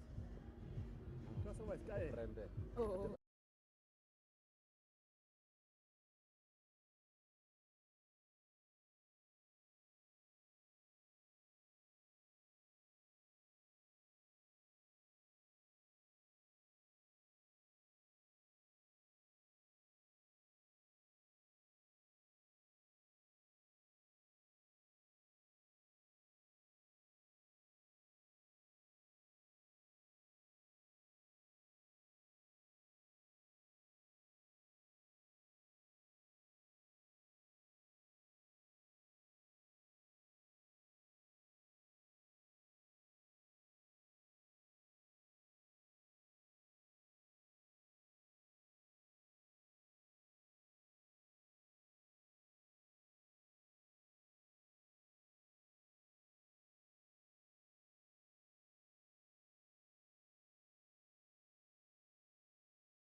Welcome back to the DP World Wanderers. It has been all action here in the Hollywoodbets Pro20 game. A stark contrast from yesterday's performances. If I haven't already done so, a very good morning to you all. My name is David Midgley, alongside me, Colin Klowa. Colin, what do you make of this innings? 81 for 7, having won the toss and decided to bat. They were 0 for 2 inside the first over. Yeah, that's the confidence. I think the decision to win the toss and elect to bat comes from what happened yesterday. Because yesterday they batted, they scored 270 in an 8 years different format, Pro 50 series, but they would have brought that confidence in, and you could see from the stroke play early on that that they just wanted to continue from where they left off yesterday. But different game, different format, needed to show some form of respect. The bowler that maybe you could have gotten easy runs of yesterday, you need to at least, yes, playing on the same strip, all of that, but you needed that slight different of approach to say, let's see what we can do and let's get a start and then take it from there. But yeah, different game, and we are where we are now, and the Lions will be defending 81 runs in the 20 overs. As you saw there, Lara Goodall will be opening the batting for WSB Western Province. And her partner, who didn't think she was going to play when I interviewed her a little bit earlier today, Oluhle Sio, said to me, I said, what are your plans for today's game? What are your goals for today's game? She said, I'm not playing, so I don't have to worry about it. And then Faye Tunnicliffe was injured in warm-up, and yet here she is. Yeah, it shows you that you must always be ready. We just spoke off air now that in some instances like that, you find the players left even the kit at the hotel with the mindset that I'm not playing. But yeah, that just shows you must be ready anytime you could be called up.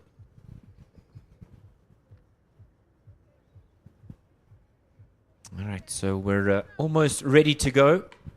And Kize from the golf course end, and she goes to Lara Goodall. On the back foot and punched very, very tidily. What do you think is the conversation that the home side, the DP World Lions, would have been having in that break? It was a very brief break, but what do you think the conversation from Nono Pongolo and the team would be? Yeah, I think one of the major one would be that we need wickets in order for us to be in this game or to have a chance of winning this game. We're going to need to take wickets, and we're going to need to take wickets at a consistent rate.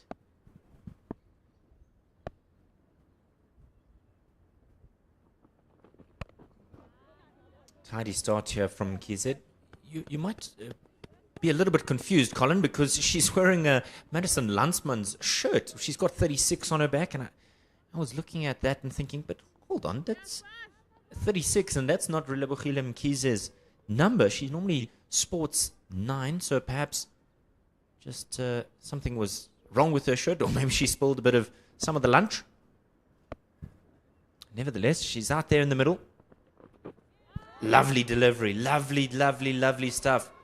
When you've got such a low score to defend, the temptation is to try and look for the wicket ball every ball, but that is on the money. Yeah, Relebohile Mkhize covering that name, just sporting, as you're saying, a different shirt. And yeah, bowling to Lara Goodall. Experienced 29-year-old, originally from Joburg, has moved now to Western Province or Cape Town. Big swipe at that one, and nearly finds herself at sea there. Yeah, and I wonder if, David, that stroke also sends a message in terms of what their approach wants to be. Chasing a very, very wide ball. It ended up being called by the Empire Emmy Gear, called for a wide, and Lara Goodall chasing that one still and having a big swipe at it. And there we are, the first runs off the bat. Lara Goodall just playing that into the covers. Two fielders converging, and she gets through for a single. Oluhle Sio, as you mentioned, she's been all over South Africa. Started her time here in Johannesburg, and then she went to the Eastern Cape, and now she's in the Western Province. Yeah, I think she was at St. Stephen's here, moved to Woodridge or Woodbridge College in Port Elizabeth, or Gqeberha as we now call it, and she's now at Western Province. Spent some time at Steyn City. Was the SA Under 19 captain in 2023 at that World Cup. As you mentioned, Eastern Province for the Lions. Boland, Western Province. She's part of the National Academy for the last 3 years. A busy time, but hopefully she can find her home in Newlands. Yeah, no, definitely. Strong presence at the crease. Strong stroke. You can just see the confidence with which she plays it. The first over has been completed. No, just one. No, yes, that is. First over done. It's 3 without loss. 3 without loss, and Oluhle Siyo, just like Meso, young, but has moved around, has got the experience, and as you say, captained the South Africa Under 19 ladies team in the inaugural World Cup that happened here in South Africa. And yeah, so they'll be looking at these two to give them a good start. The partnership is still obviously very young, being the first over. They've put up 3 runs so far, and they'll be looking at, especially DP World Lions will also be looking to have that similar kind of start to defend what is now 79 runs to win in the 19 overs that are left for the day. Yeah, something to consider as well for the DP World Lions is the changes that were made for today's game. Sekukune, Landsman, Jafta, Kaka, and Tabete missing out. And so an opportunity for somebody like Rufilo Moncho to get in the mix. And what a wonderful delivery to begin her spell with. Yeah, and good pace just from that first ball.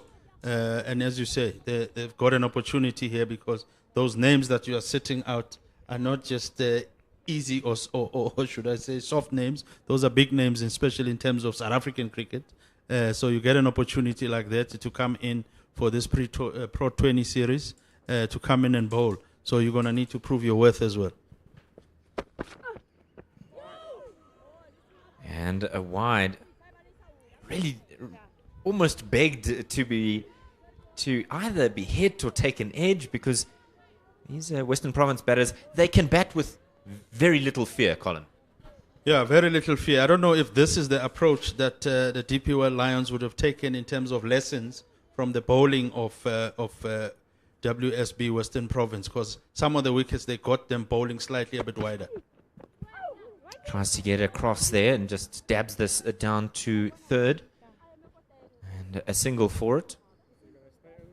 Yeah, and the beauty with a low score like this, it gives you a bit of time to settle in, because the run rate required is not as high as it would have normally been if maybe they were chasing 150 or so.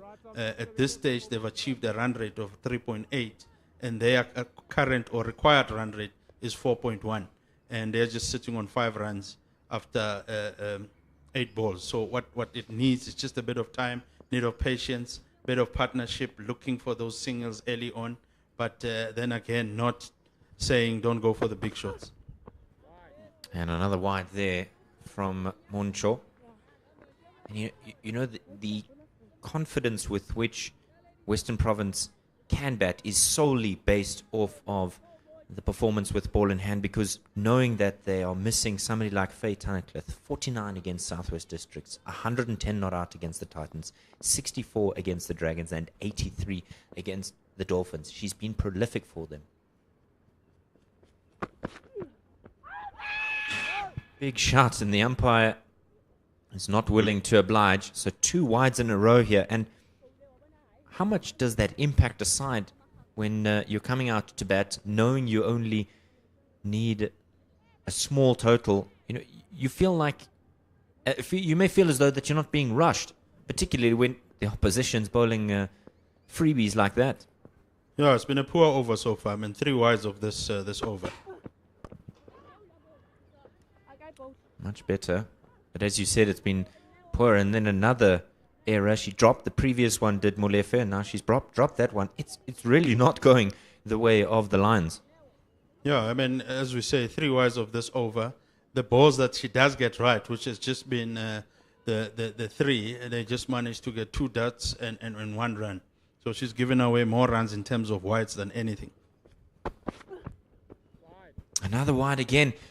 You don't have the luxury of giving away freebies like this when you are defending such a minor total. Yeah, and I mentioned earlier on that run rate required is 4.1. It's just gone down now with that wide to 4 runs and over. And so far, with the 4 wides and the one that gotten off the bet, they've now got 5 runs in this over. So as a betting side, you're saying, well, we've got enough, we've got what we want, we're not under pressure. Tucks this away neatly down to that fine leg region. And you look at that bottom right-hand side of your screen, you would be forgiven for thinking we were close to the end of the over. Still 2 balls to go. These two have only put 4 on the board. 5 extras. Goodness gracious. Yeah, criminal, David. It's not what you want, especially not necessarily because of the runs we are defending, but worse off now because knowing that we are defending a very low score. So we need to be strict, we need to be tight, and we need to be disciplined. Wide again. Wide again.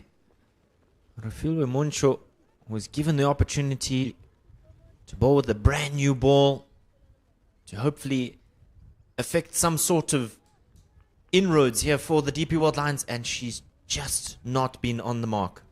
Another wide. Yeah, still 2 more balls to go. Looking at that one, she does get a bit of swing, but she's not pitching it at the right spot. Wide again. Wide again. This is really not going the way of Refilwe Moncho, and this is where your senior players have to get involved. They cannot allow this to carry on the way that it is, particularly as a batter. You know, if you get it wrong as a batter, you nick off, you go and watch the rest of the game. But as a bowler, you've got to keep running in. There's no respite. Again, 2 more balls to go in this over. Half a shout there from Molefe, but crucially for the Lions, it's a dot ball. Yeah, dot ball. And just looking at the senior fielders, I'm just looking at the captain, the Raisibe, just throwing the ball back to the bowler, Mancho, and just walking away. You wonder if there is some word of encouragement there. There she seems like she's chatting to her to say maybe just let's finish this over strong.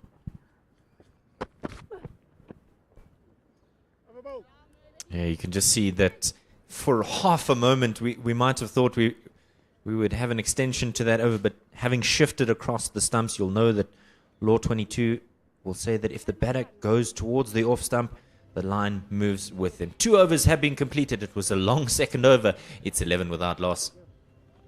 Yeah, like long second over. 2 overs in 1 because she ended up bowling 12 balls in that over and giving away easy runs in terms of those wides. And the score now, and if you look at just the run rate achieved or run rate required, it's now going down, but run rate achieved is at 5.5. Surely you have to reassess your bowling options. Mkize in again.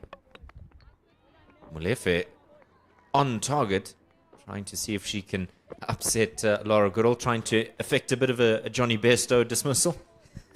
Yeah, I think at this stage, David, you look for anything, anyway, that you can at least get a breakthrough early on. And Rehabu William Kiza, they're bowling a beautiful ball that tempted the batter, Laura Goodall, to go at it. And as you said, they are without Tenet left, so they would also, at the back of their mind, know that we want better shot. Short and wide and deserved to be dispatched. And all Goodall can do is find a player in yellow. Yeah, one of very few that, because we all know that in that 50-over game yesterday, which was ended up by lightning and then later rain, Lara Goodall was one of those that also came in to bat, managed to get 26 runs. So she'll be feeling slightly a bit confident in her batting. She'll also want to be a central anchor point here for WSB Western Province. She's been recalled to the national side, and now you have to almost not justify, so to speak, but really you've got to show faith. Show that the selectors have made the right decision You don't want to get the selection and then just before you go into the series, you're not really giving them all that much confidence. In the air, over the shoulder, and oh my word, so nearly could have been a wonderful catch. It's always difficult to take those ones over the shoulder. It was in the air for ever and a day. So Net Viljoen Low having to take a difficult catch. She's not able to collect it. And safety for Western Province. Yeah, not an easy catch. Those they're always difficult coming in and with the sun slightly in your eye. But good attempt from the fielder there.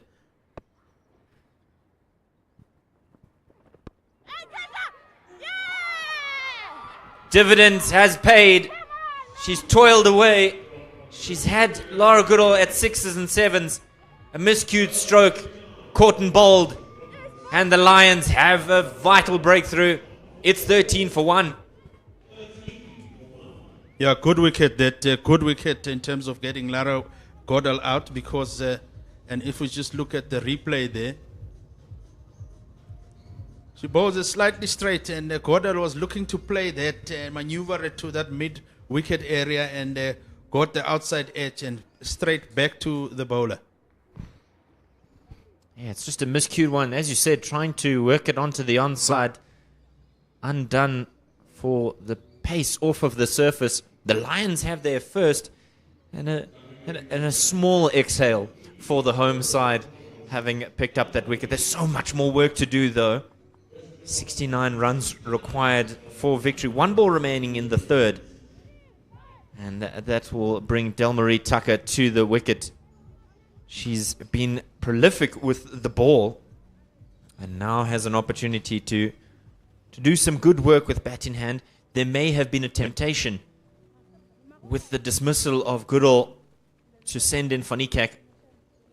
Yet the confidence of this Western Province side to ensure that Tucker came out to give her some valuable time with bat in hand, even if it is a reduced outing. Yeah, I think in Van Niekerk they've got that experience. I think they're looking at the game. They would say, let's not rush it. Let's just allow guys to settle. And later on, we'll see when we need it, because we might need her later on. Especially, again, I mentioned earlier, with the fact that Turner Clifford is out. That's been a disappointing weekend for Goodall. 3 overs have been completed, 13 for 1. Yeah, 13 for 1, and that brings Delmarie Tucker, who was very, very impressive with the ball earlier on. She bowled beautifully. I think for me, David, she was the pick of the bowlers. Even though, yes, you still have other guys who came in and chipped in and did their work, Nosipo Vezi, and obviously the opening bowler, Lola. But I think she came in at the stage in the middle when the batters were now looking for something to happen, and she managed to carry, and she still even bowled a maiden in those 4 overs, which is fantastic. She bowled beautifully, and I think should want to apply that now differently now with the bat. It's an important point you've raised there. Often it's the wicket takers who get all the plaudits, but the economy with which she bowled has been incredible. Faye Cowling will ply her trade from the call-it drive end. Struggled a little bit with a bat in hand today, but she was so good yesterday with the Yorkers that she bowled. Today, she has an opportunity to change the narrative of this game and perhaps elevate her own personal stock. Yeah, that's the advantage of being an all-rounder. You can fail with one and you can come back and make up with the other. So now she'll try and make up with the bowling. Oh, a bit of an unconvincing shout from the Lions players. Bit of a chuckle between her and Gous, umpire Gous. Yeah, look, as I said, they'll be shouting, and I'm surprised that even that appeal wasn't as aggravated as you think it should be, especially at this stage when you know that you want wickets at any how they can come. Mistime stroke. It almost seems as though the idea of what you want to execute is not happening, and I suspect it's something to do with the surface, ball not coming onto the bat, maybe a bit of a spongy bounce out there. Yeah, and just looking at these two, especially when Olu is batting, it doesn't look as comfortable as we might have seen it, especially when Chloe was batting. Because for me, when Chloe came on to bat, it looked like there was nothing wrong with the strip. I don't think there's much wrong with it even now. It's just a matter of application. But she has to continue with that momentum. As you said, she has the opportunity to do something with ball in hand. That one's in the air. It'll fall safely to mid-off. A little bit over-pitched there. Slightly over-pitched. Yeah, a little bit slightly over-pitched and a bit of an attempt there, but the captain there, Raisibe, it was not going to get to her. But so far, this over from Cowling, very good comparing to the previous over, the person she's replaced on this end from the collar drive end. Slightly over-pitched again, and this one won't be lost to the annals of time. Glorious stroke, square of the wicket, 4 runs to end the over. After 4, 17 for 1. Yeah, commentators guess that David, as I was still singing the praises of Cowling, that beautiful over, and as we watch the replay, balls is slightly fuller, and the batter, they're just managing to get one through the gap there and goes all the way for boundary, and that will give a bit of confidence to CEO, who has been not really been in good nick from. It doesn't look like she's in good form, not middling it as you wanted to, Oluhle CEO, but that 4 will do amazing work in terms of confidence.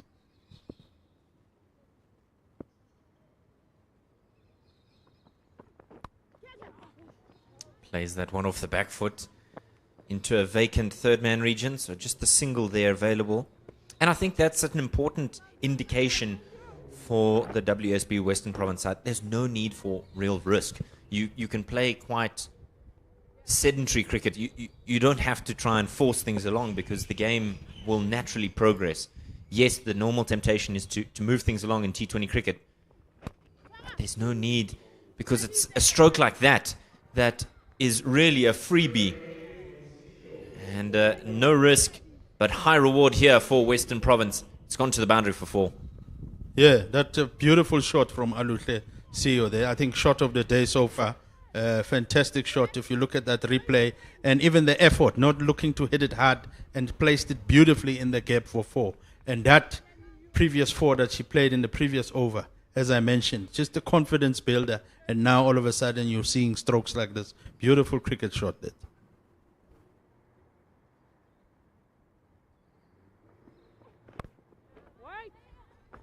Oh, there was a call of wait. The throw at the striker's end. Just the awareness there from the non-striker. Tucker was saying wait, but immediately when she saw the opportunity opening up, she was on her bike and home safe. Yeah, no, that early call is always good between the two batters because if you're going to have a slight doubt, in that one had that slight doubt, I'm telling you now, it would have been a run out. But that early call and quick running, put your head down, and Tucker safely made it home. Lebohile Mkhize was 5th on the wicket takers list coming into this game. 5 wickets, she's got another one, so it's 6. And importantly, we highlighted it earlier, 3.87 coming into this game in terms of economy. So she's tidy as well as effective in breaking partnerships. 6 runs from this over. Yes, she has that first wicket of Laura Goodall, but she'll want to continue with that. Bowling cheaply will not be enough in today's game. No, at this stage you want, as we mentioned earlier, that the instruction would have been simple, that in order for us to win this game, or in order for us to have a chance here, we need to take wickets consistently. I'm not going to do that with bowling like that. Another wide for the DP World Lions. You don't have that luxury of giving away freebies as they have. It's been really frustrating. Yeah, before those 2 boundaries by Oluhle, I mean, the extras were the runs, the highest run scorer so far in this game. Much better from Mkhize. She's got to be on that line, probing, asking questions of the batters, and forcing them to play a stroke.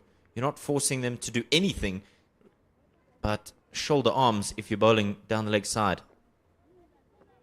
Yeah, and you remember she's already been hit for a boundary in this over, and she's got a wide, so she'll want to pull this over back and not give them much. Flicked away onto the onside. It was in the air for some time, but way over the head of the close infielder. Good way to end the over for Western Province. 5 gone. It is 28 for 1. Yeah, good creative shot there by Taka. Just seeing that Mkhize's got a tendency of just bowling it to touch too straight and slightly down leg, and she just gave herself a little bit of room. And if you look at that replay, just stepped towards it and tucked it over that fine leg region and managing a few bounces before 4 runs. It's been an expensive one from the extras column. 8 thus far. A new over from Cowling. Much better in terms of line and length. It's really not going the way of DP World Lions this morning.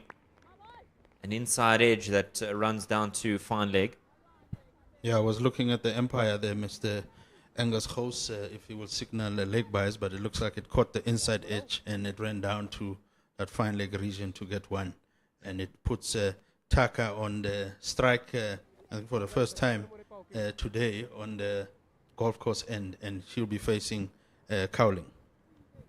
Everybody's in on the offside, barring that third man fielder.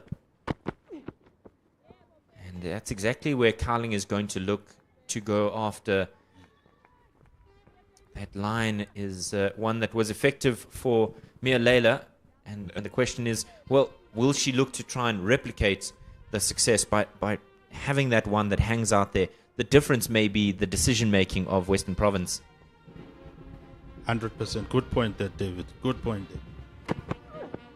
Again, a bit of extra width. Trying to play, well, against the intended nature. They know that the offside is jam-packed with fielders, so trying to shuffle across and pull it onto the onside. There is so much space out on the onside, particularly square of the wicket. Fine leg, and the next fielder that is available is a straightish mid-wicket, so there is a lot of real estate out there. Again, trying to go across the stumps to force it onto the leg side. It's worked this time. They'll get 2 for it. Just a flick over the top of the inner ring. And they'll do that all day long. If Cowling is going to bowl in that region, they seem all too happy, these two, to force the issue and try and get Cowling to play to their strengths. Yeah, no, Western Province, I'm sure the one thing they would have discussed is we don't want to leave it until late. We don't want to be put under pressure. Let's get those runs. This time, Cowling has the last laugh. Bit of a slower full toss delivery, attacking that traditional Yorker line, and Yorker length rather. And was bamboozled by the pace, was Tucker. Yeah, and chasing one that was outside of stump, looking to place it in that gap, because if you look at that square leg region, there's a big gap between square leg and fine leg. This time trying to play it away through the covers, not able to get it in the gap. 6 overs have been completed. It's the end of the power play.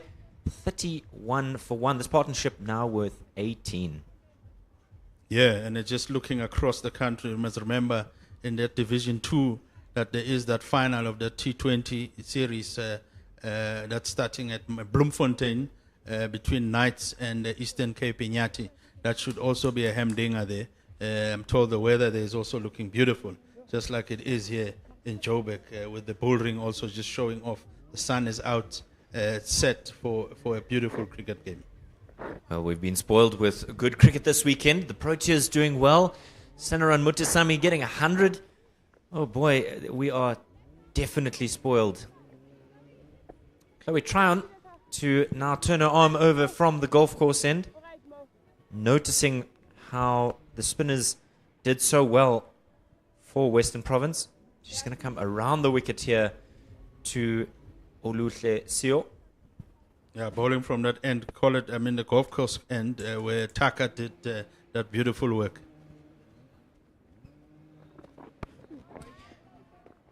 I want to just highlight something here. There's a fielder at backward point, and the next fielder is on the onside at short 45. The opportunity for a reverse sweep here. She's bowling it. The ball's going to turn away from the right-hander.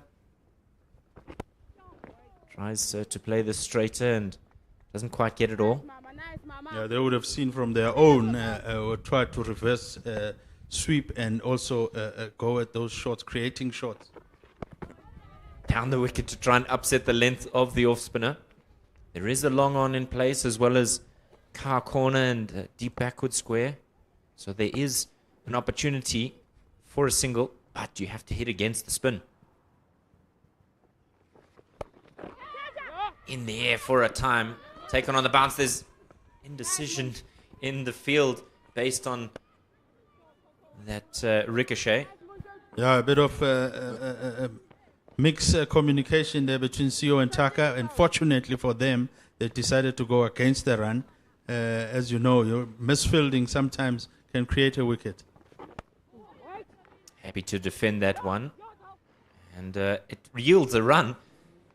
The knock-ons in both the Pro 50 and the Pro 20 have been frustrating for bowlers, because when a ball is hit relatively close to a fielder and then they don't quite pick it up cleanly, it's essentially a freebie. Tries to sweep this one. There is protection immediately on top of it. And what a way to end the over. So the end of 7 overs, 32 for 1. And there's going to be a change in commentary.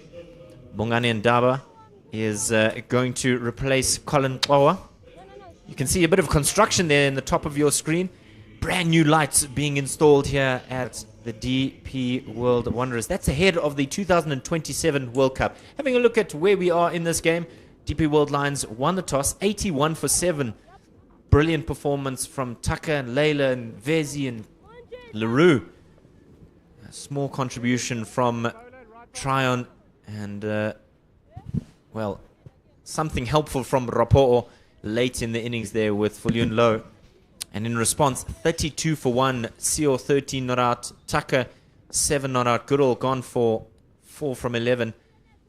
Mkhize getting the breakthrough. It's double spin here as Nettleton begins an over. Bongani, welcome back to you. It's been a frenetic pace to this game. Yeah, and I think the best matchups are about to come now. I think this is probably the strongest suit of the Lions team now. They spin queens. Down the wicket in the air, and it's going to go over mid-off and go to the boundary for 4. Confident stride down the wicket. Lifts it up over the inner ring, and a welcome for once again. That's an unbelievable shot, that. Quick feet, hands through the line, over the top. She's looked really good today, CEO, hitting the ball through the covers a couple of times. And now today, not letting Sarah Nettleton settle, using her feet nice and early, hitting through the line. Unbelievable shot, isn't it?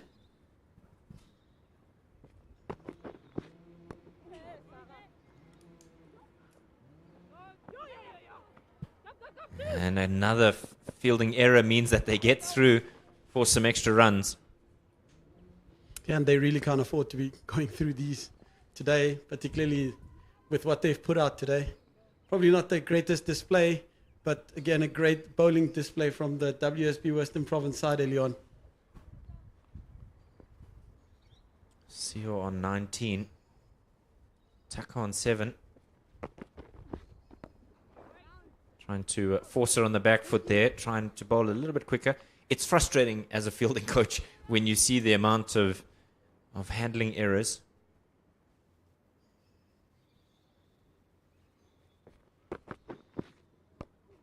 Particularly when the ball has come relatively, without much menace.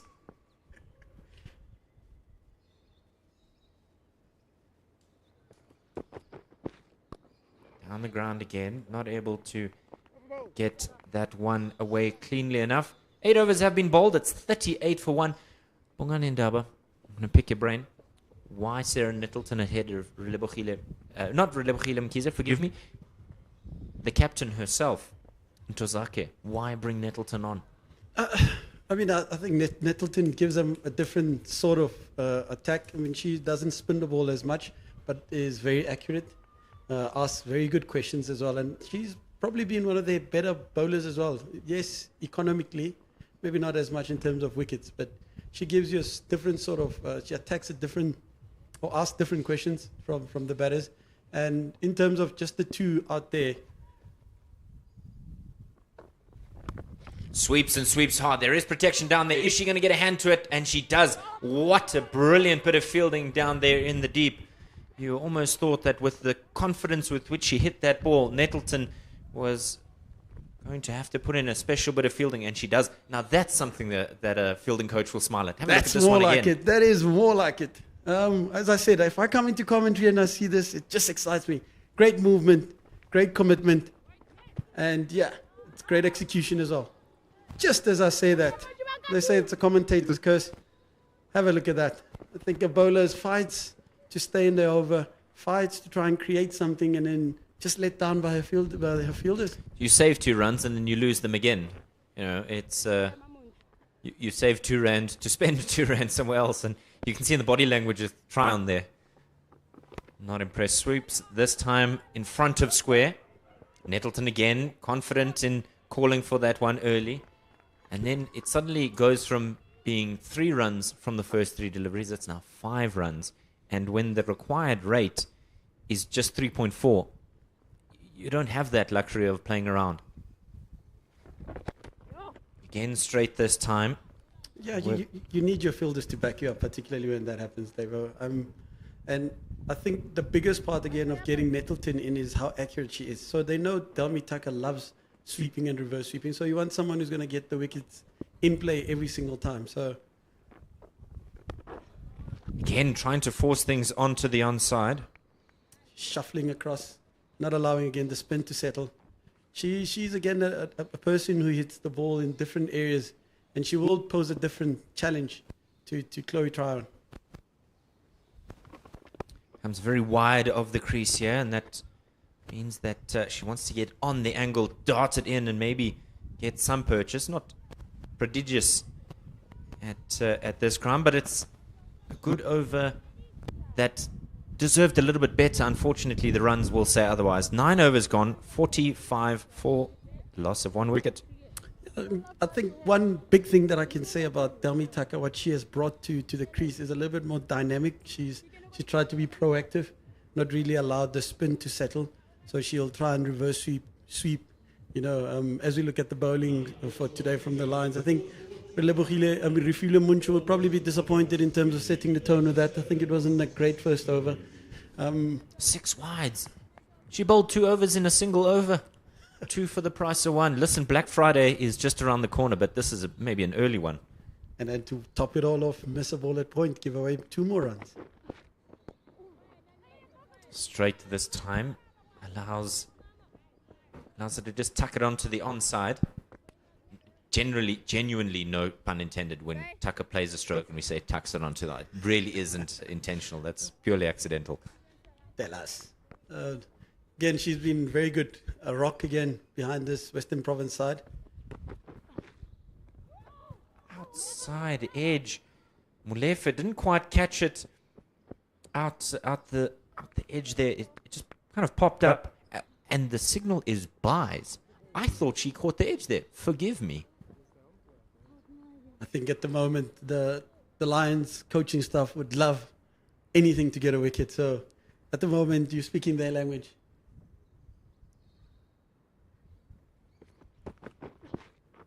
There's the reverse sweep that I asked for. Doesn't get all of it, but she'll get 2 runs for it.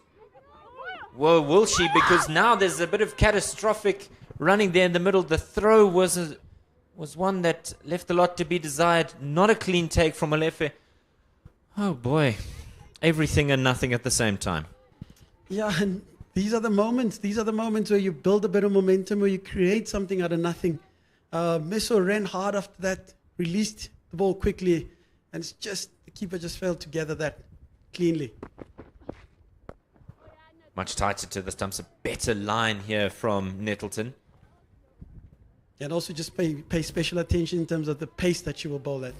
As we look at this yet again. Look at that. Gathered and just scrubbles out of the hands again. The throw wasn't great. The collection wasn't great. And it deserved so much better.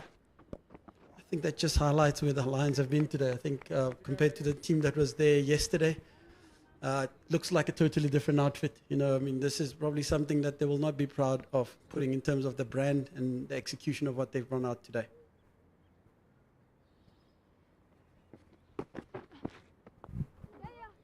Outside edge. That'll run away to the boundary for 4. Took the top half of the bat. Kept the fielder in the hopes of cleaning that one up. But a boundary to end the over at the halfway stage. 52 for 1. And the Lions 42 for 4 at the same stage. Yeah, tough scenes that. I think if you look at how far that is from the off stump and with where the field is set, I think Nettleton will be disappointed with that. But CeeLo makes sure that she cashes in out of that. Gets her hands right through that, through the vacant third man area for 4 runs. Well, as I mentioned, why the skipper decided to hold back with her option to bowl. She's decided, well, now is the time for me to do the job. Rasiben Tozake, slice, as she's affectionately known. So, 52 for 1, 30 runs to win. Do they bring in another fielder and try and just contain and force them to go over the top, create the risk? We'll have to see what the skipper decides. First ball. Worked onto the onside. A bit of a freebie, really, to begin. I would love to say bring a fielder in, but if your fielders are going to keep letting you down, I think that's the hardest thing. But it is probably the most logical thing to do. Maybe drag it on for a little bit longer.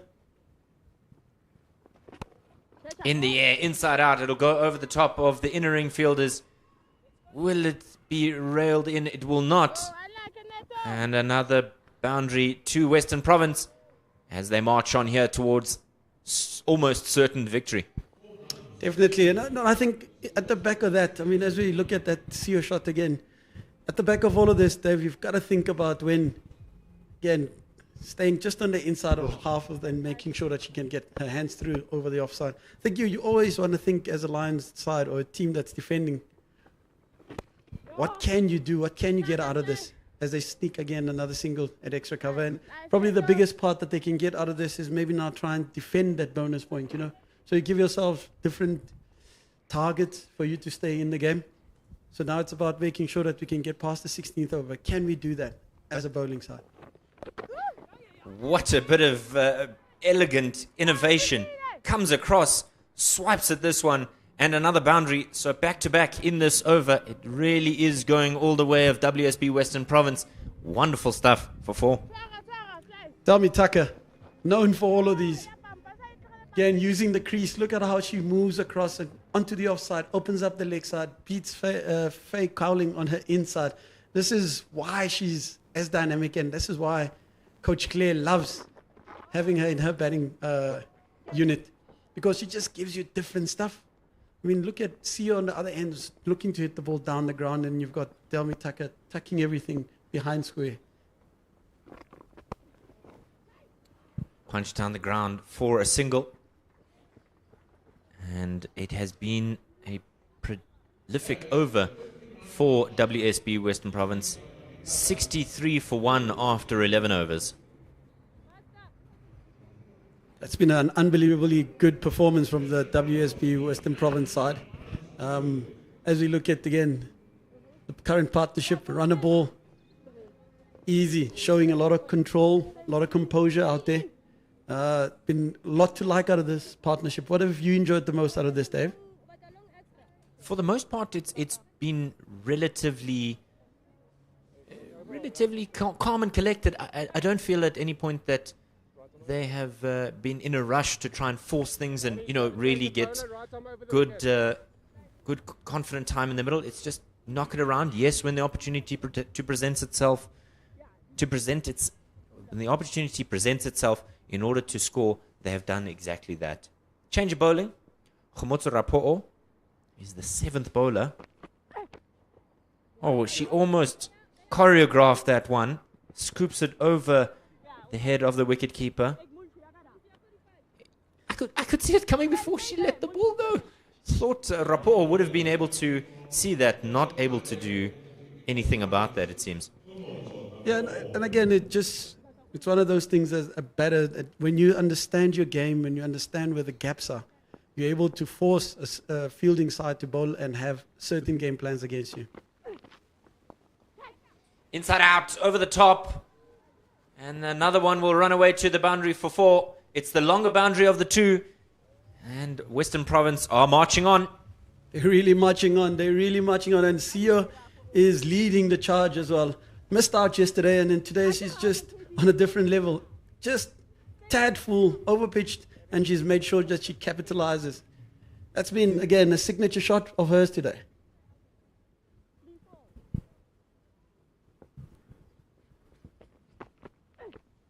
Short and swept away. A bit of a fortunate one there for Rapo'o.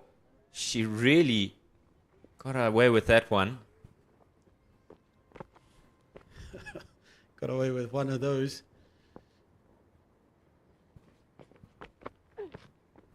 Much better length. It's in the air. Long off is coming underneath it. Will she be able to take the catch? She does! After dancing around it, was not sure if she'd overrun it or not. Safe under the high ball there. Good catch. And a welcome wicket for the DP World Lions. Perhaps a little bit too late, though. Probably a tad too late as we look at this again. It's pitched up again. Only probably different thing is that she's probably hitting across the spin there, and it presents an easy catch at long off for a slice.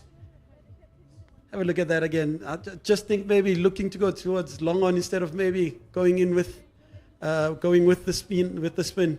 Slice a little bit and then caught by Ntozake's slice at long off. Credit must be given to Oluhle Sio. When I did an interview with her about 15-20 minutes before the toss, she wasn't meant to be playing, and so for her to take the opportunity, she said to me, I'm not playing, but if I was playing, I want to make a contribution, and she's done exactly that for her side. I mean, they always tell you need to be ready. You don't know when your opportunity is going to arise, so that's a classic example.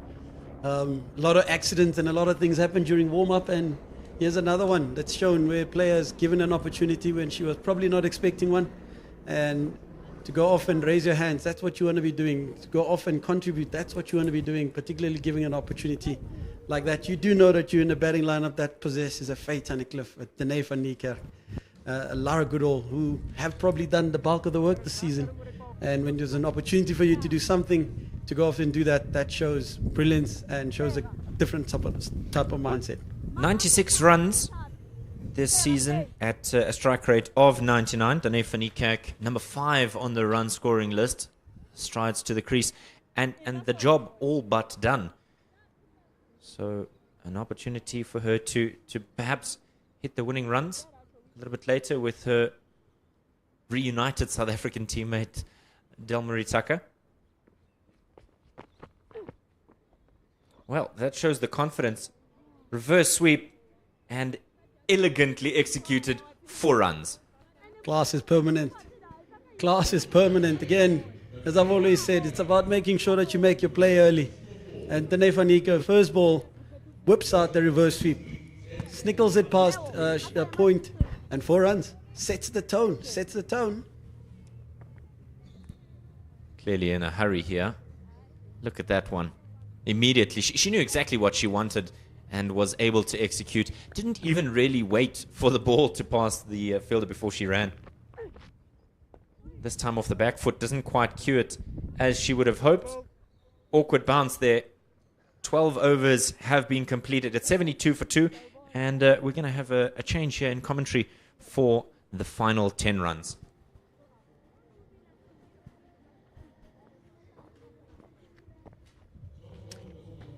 .72 for 2, and the Lions captain goes back to Chloe Tryon, her most senior spinner for today.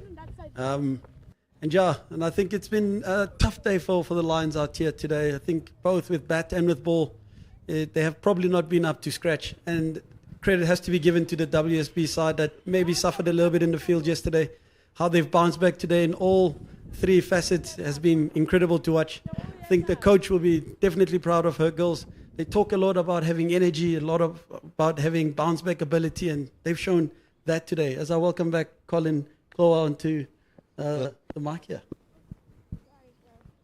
And Chloe getting a stop start, going to go back to bowl second over or third over in this game. Screaming and shouting, and I don't know if we were watching the same game, Bonks. There was nothing happening there, but it shows you that they're just looking for something to happen. There is a bit of desperation. They do know that they're way behind the ball game. As another one gets trickled down to cow corner, Karibu Mercer makes her way from the cow corner boundary, keeps it to a single. Yeah, Taka was impressive with the ball earlier on, and now just looking to make sure that she takes the team home. And looks like they're going to just make sure that they don't miss that flight in the afternoon going back to Cape Town. They're going to make sure that they finish this game early.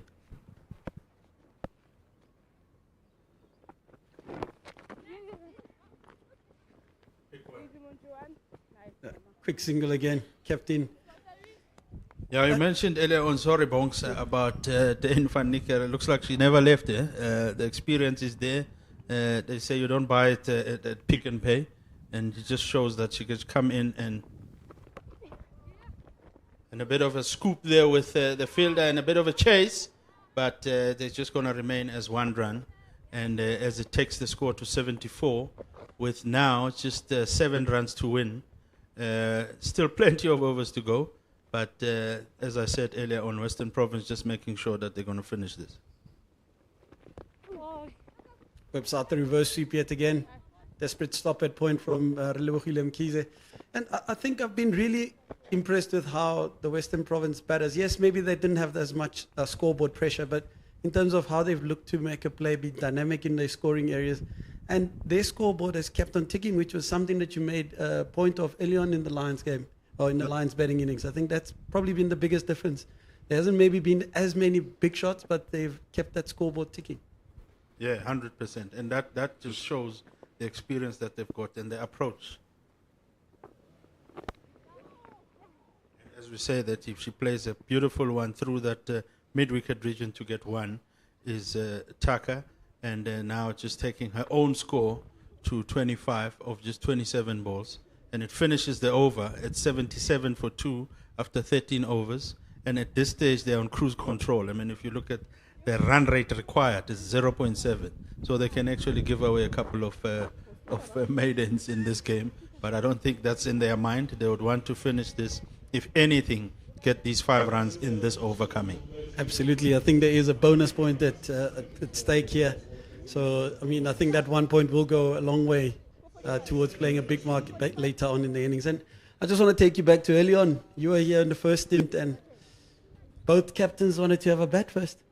Your thoughts? Having a look at how the wicket, I think, maybe has settled down a little bit? Yeah, it definitely looks a bit easier now. It looks a bit easier now, but having said that, look, sometimes I've always said to people, cricket is slightly better when you know what you are chasing. Yes, I understand scoreboard pressure and all of that, but it makes your planning even better because now you know what you need and how you need it in terms of how many runs and over, etc. That's hit through the covers. Trickles it way right across. It's a great chase there, and Chloe Tryon doesn't make it. 4 runs. Yeah, 4 runs, Bongs, that to complete this game. And exactly like we said earlier on, Western Province's approach to this game has been precise. From the time they started bowling early on with Lola to now in terms of batting, and they wanted to make sure. And to win this with 8 wickets in hand sends a good statement. And the fact that now they've played 5, won 5 tells us a story, because from what they've shown us on the field today, they came into this game on top of the log, they leave this game still on top of the log, now having played 5 and won 5, and with a bonus point here. Absolutely. I think it's been an unbelievably good performance from them. As I said earlier on, I think the bounce back has been incredible from the side that played probably yesterday to how they've shown they've been professional. They've been clear in how they've wanted to play, and it looks like a side that knows how to play this format, you know. And I think maybe in the 50 overs they are a side that's still developing certain bits, but they've certainly figured out how they want to play the brand and when they want to attack in the T20 set. Yeah, like our fellow commentator said earlier on, David, that when they warmed up, they had Faye Turnetcliffe, who was going to play in this game, but got pulled out because of injury. And if you just look at the scoreboard overall, DP World Lions batted first, winning the toss, opting to bat first, scoring 81 runs of the 20 overs. They were under pressure with losing wickets early on. And if you look at some of the top bowlers there, Leila getting them through with those first 2 wickets, giving them that great start. But another bowler for me that came through beautifully is Dalmari Taka, because she came in the middle, bowled those beautiful overs, and being the pick of the bowlers, basically, and picking up 2 wickets in 4 overs for very, very cheap. Nosipo Vezi didn't go for much. Basically, everyone didn't go for much, but I think those two, for me, Taka and Taylor, are the bowlers of the tournament, and maybe you can just take them through the betting. Yeah, and Huluhle, CEO, made light work of the chase as well. Player that was probably not destined to play at the beginning of the day, for her to go off and get 33 of 36 shows the mental strength, and also shows in terms of the environment that she's in, that every player is ready to go in there. And then Dalmari Tucker did it with the ball, comes back, does it with the bat as well. And then we saw a flashy little quick 10 of 5 from Dene van Niekerk just to cap off a good weekend for her, after being announced to be in the Proteas side, to go off and captain the Western Province side to a win, and also get a great little 200 strike rate out there. So the news from the Wanderers is that WSB Western Province women win by 8 wickets, making light work of the chase with almost 7 overs to spare with a bonus point. Yeah, good game to watch. Good outing for Western Province, the visiting team. I'm sure they'll take that. They'll enjoy their drive now going back to the airport, in that they'll enjoy it. Remember, there's also another final happening in Bloemfontein, in Mangaung today, T20 final in the 2nd division of the men's league. And at this stage, it is the Knights that are going to be playing Eastern Cape Inyati. That's going to be a hemdinger. That will be starting, in fact, in the next 35 minutes, because it starts at 1 o'clock that side in Bloom. It's another game to be watching from this one, because now we've been saved some time, so we can quickly drive home and relax bongs and watch some game. But what a fantastic showing of a cricket match today, and we enjoyed it. And for me, it was a pleasure to commentate with you, Bongane, and David, who's now down there, who's going to be doing the post-match interview. And from us up here, it's always a pleasure. Until we meet you again in the next game, thank you very much, everyone.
Welcome to the post-match presentation here for the Hollywoodbets Pro20 game. An incredible performance here by the visiting side, Western Province. We'll start off with the play of the match, which will be presented by one of our umpires, and that today will be Dalmi Tucker for her contribution with both bat and ball. If we could ask Dalmi Tucker to come forward for the play of the match.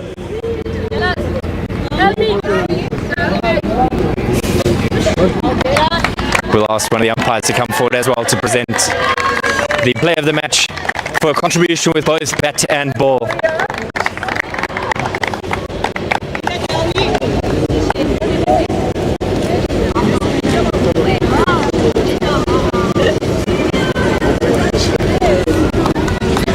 An incredible performance from your side today, but you really took the game by the horns. What was the mindset coming into this game? We really didn't thought much about it. 50 overs didn't work out yesterday due to rain, so we came and we made our plans, and I guess today we executed them all. An incredible performance from you, not only with the bat but with the ball as well. How are you feeling going into the Island Series? Yeah, no, good. We did all the hard work, so yeah, taking it from there.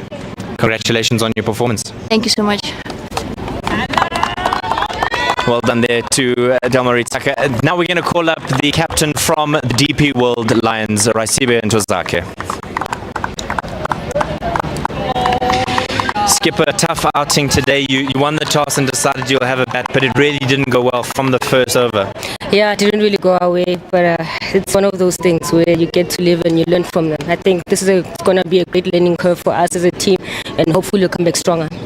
2 more games left for you in the year. You've got the 7th of December against the Dragons and then 1 more game against the Dolphins. What are you trying to execute in those final 2 games of 2025? I think the main thing is just to be as more clinical as we can in terms of all the basics that we need from fielding, bowling and batting, and we just need to come into the party as a unit, and we'll just now go back and reflect on this game and work towards whatever little things that we need to, and yeah, we'll take it from there. All the best for the rest of the season. Thank you so much. Now we're going to call up the winning captain for today from Western Province, Dane van Niekerk.